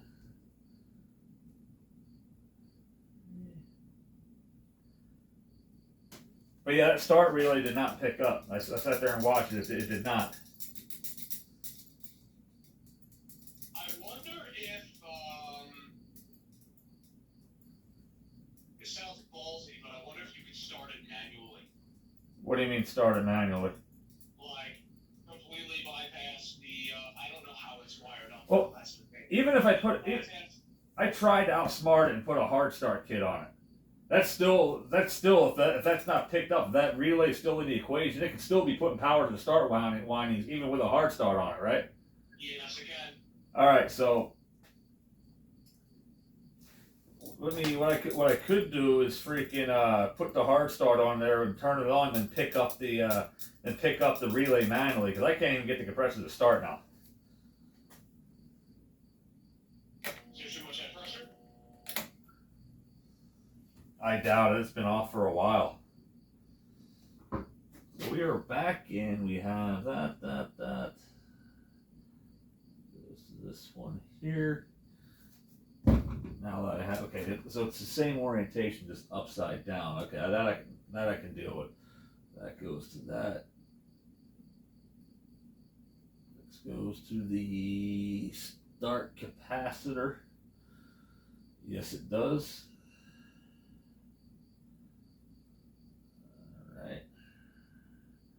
One goes to the start capacitor as well, only to the start cap. And number 2 goes to the run cap. They're pissing me off, son of a bitch.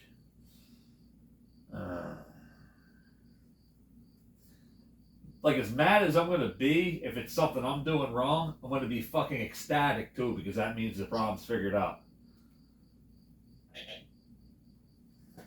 You ever have that, like, freaking, like, so, yeah, like, Nonsense fucking time, dude. And it'd be the stupidest shit too, and it'd be something that I should know. I've had that happen at work so many times where it's like, damn, what the fuck is it? And they ask somebody else, they're like, oh, did you try this? And it's like, dude, I'll be pissed for you. oh man. Tell you what, I'm not gonna be not as mad as I'm gonna be if this freaking compressor's in shot. Yeah, well, I'm hoping not, but I mean, it ran fine. It did. Ran beautifully. Now I didn't leave it run for several hours or nothing like that, but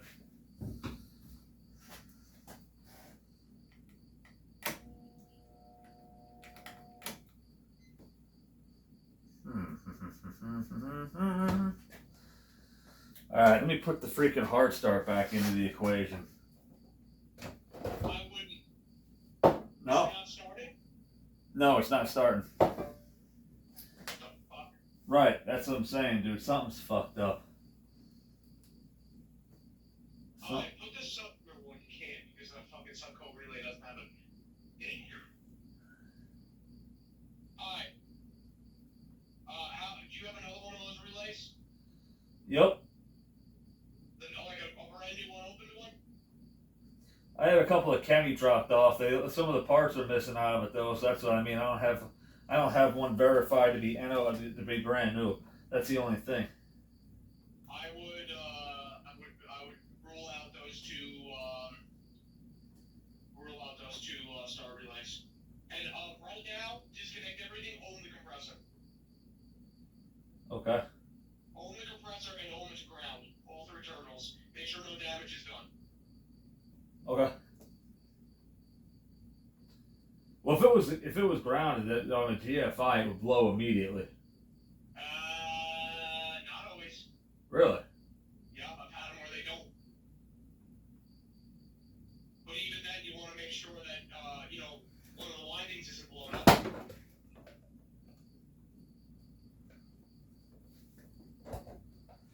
But either way, whether or not it starts or not, that relay should pick up the second I hit the on button for the cool. It should, but maybe something's wrong with the relay. I wonder if you're chasing three different issues.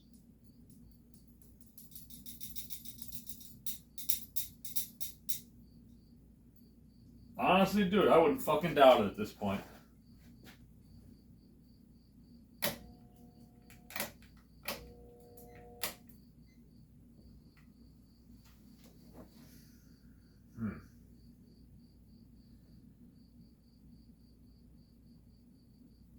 Yeah, I'm disgusted at this point. I would be too. I mean, that's kind of how I felt when it came to Big Bertha too.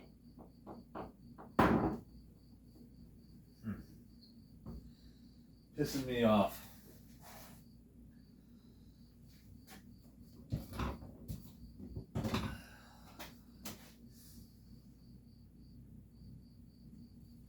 The start relay being bad. Oh, let me try something quick.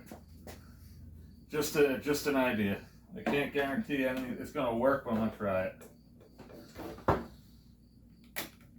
Discharge that freaking cap quick.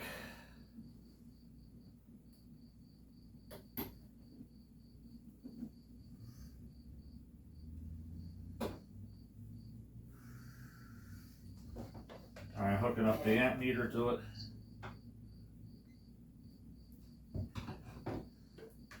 Shits and giggles. Let's try it. Nope.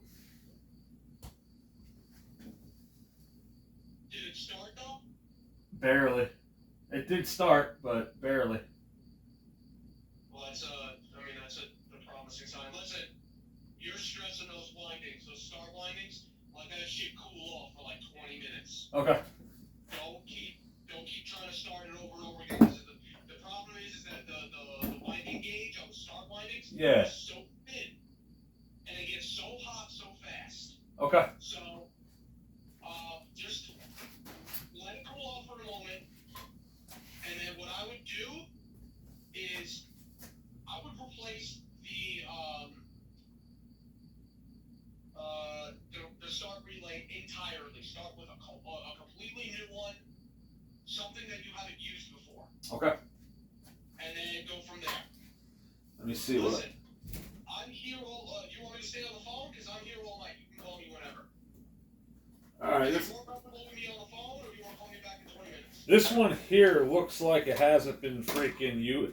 Okay, this one here looks brand new. Alright, go with well, let it sit for a little bit first. I will. Give me a minute to. And then,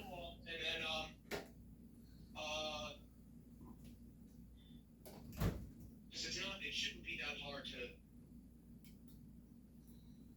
It shouldn't be that hard to wire it up. I mean, it's so simple. And you sent me the wiring diagram. Yup. And if you follow the wiring diagram, which I did. Had to take a massive shit. Oh my god, it's still recording. Yeah, just discharge the capacitor again. So replace the subco again, right? Yeah. And what? And you, Go with the new one. and you said these things are pretty fragile. Yeah. Like how fragile are we talking? I blew mine up just by. I think I did the coil cleaner, and I didn't even touch the relay. I think I got a little bit wet, and that made it upset. Oh shit. Yep. I wonder if coil cleaner got in there. No, I had it all taken apart. Alright, so we're just gonna basically start over. Oh man. This is a freak show. This What? was like a 1 hour job and it turned out to be like a 4 hour job. Welcome to my fucking world. That's everything, Haas. Yeah, everything.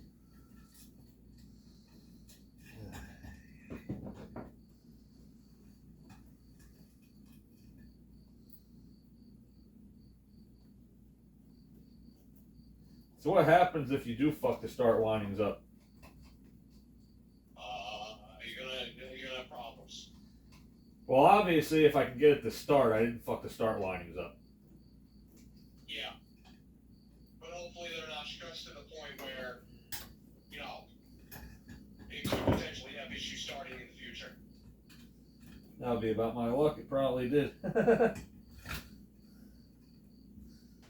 You know how my life goes, Rob. Yes, I do. Well, medium case scenario, you'll need to have a hard start on it. But I know jack shit about that, so I don't know what the fuck I'm saying.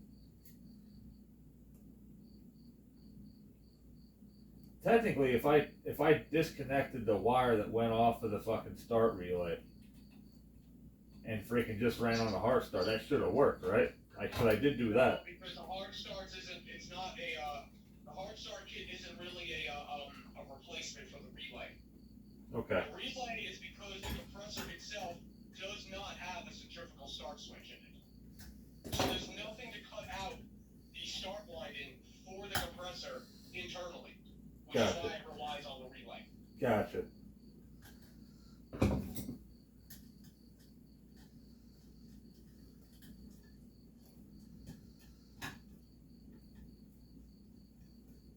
Yeah, I don't know, man. I'm feeling pretty fucking stupid here. Why? What's up? No, nothing. I'm just talking about it in general. Like,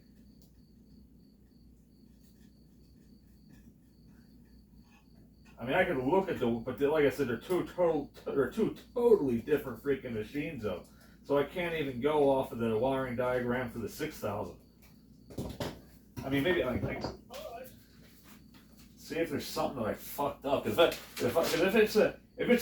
hoping it's a wiring issue. Dude. I'm hoping I drew something up wrong. But I don't think I did. I don't. You gotta remember though. Star cap goes to 1. The other side of the star cap goes to 6. Yep. 6 goes to the yellow part of the overload. Yep. Okay. Let's see. Thermostat goes to 5. The opposite side of 5 goes to the top terminal. The compressor. Yep. Okay, 4s are all your freaking 4s are your neutrals. That's all your neutrals. 2, one side of 2 goes to the right side of your yep. The other side goes to your run capacitor. One side of 6 goes to your start cap. The other side of 6 goes to the yellow part of your over. Yeah, they're the same. Yeah, I have a feeling you blew the relay up. Oh man. But like I said though, by pushing that in, that should have bypassed it. I would. Maybe you just didn't do it fast enough. Yeah, maybe. Yeah, maybe. What type? Let me have a look at that relay because I just want to see it. The replacement one. As soon as I'm done stealing the freaking Yeah. contacts off, you can have it. I want to have a look at it a bit closer and investigate it. 'Cause Like I I said, want to see if anything looks sus about it. it is possible because, like I said, I did get the one off Kenny years ago, and only the one looks like it's never been touched. Doesn't have any of the terminals on it screwed into the back of it. So I'm taking the terminals off of the one and putting it on and screwing them into the one that I presume is brand new. And we'll go from there.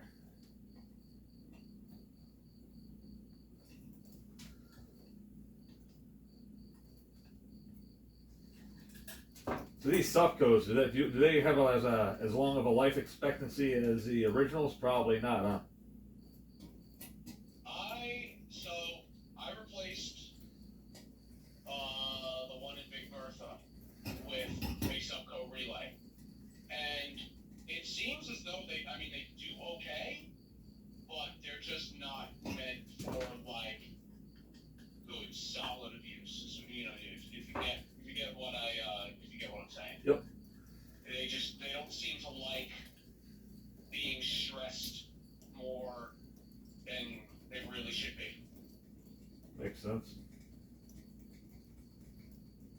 Like they're good enough to a certain extent, and then once you start like really abusing them, then you got problems. Okay. Fair enough. It actually did take me a decent amount of time to freaking swap this out, so there's that.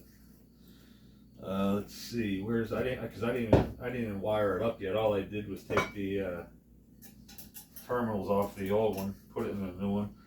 I set it up the way it says to on there. It says for should I set the pickup voltage as low as it'll go, because it'll go down to 120. It says to set it at 180. I would lower the pickup voltage, yes. If you have it at like 200, I would lower it. It said set it at 180, but I set it all the way down. Yeah, but 180, you're thinking about a compressor that's a 2-pole that draws a little bit more current than normal. Yeah, the S is a really efficient compressor. Yeah.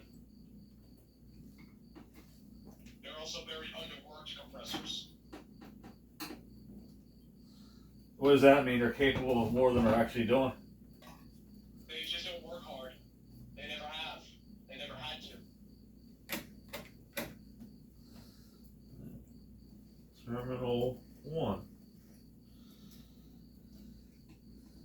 I do like how the numbers are exact for the old, because like a lot of times you look at it, number 2 on this one's number 4 on this one. I think it's a standard, that's why. At least they got something fucking right. The other one on 2. 2 is this one right here.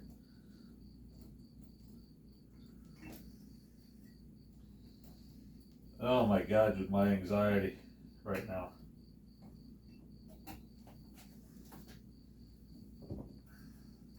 I'll get through it. Oh, I'm nervous too. I'm hoping the compressor isn't fucked. I don't think it is. These S's are pretty resilient. The compressors is what I'm least worried about, but still, you always want to, be on the side of caution when it comes to that, because, you just don't want to stress it more than you really have. Oh yeah, for sure.